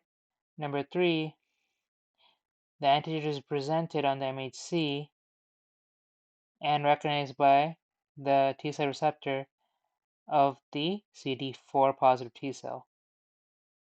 Now CD4 positive C cell, now CD4 positive T cell sees the antigen on the MHC2. Okay. Now what the CD4 positive T cell does is it sticks out something. It sticks out a ligand known as CD40 ligand. Okay? And B cell also sticks something out. That's a CD40 receptor. So the CD40 receptor on the B cell attaches to the CD40 ligand on the CD4 positive T cell. Now, the CD4 positive T cell starts secreting cytokines that determine immunoglobulin class switching of the B cells. Um, and finally, the B cells are activated, undergo class switching and affinity maturation, and begin producing antibodies. Okay, so the B cells make the antibodies. So what you have to know is that mm, CD40 receptor is only on the B cell, and CD40 ligand is only on the CD4 positive T cell. So the B cells, what is class switching, right? So class switching is it's like the B cell asks T cell which immunoglobulin cell it should switch to from IgM. Then T cell will make cytokines like IL-5 and IL-4. Then B cell will make increase IgE and IgA. So it's just a way for B cells to make more immunoglobulins or antibodies, same thing. Okay, and there you have it. And that's T cell activation and B cell activation class switching. And this will end the chapter here. That was a very long chapter, almost 4 hours, but worth it.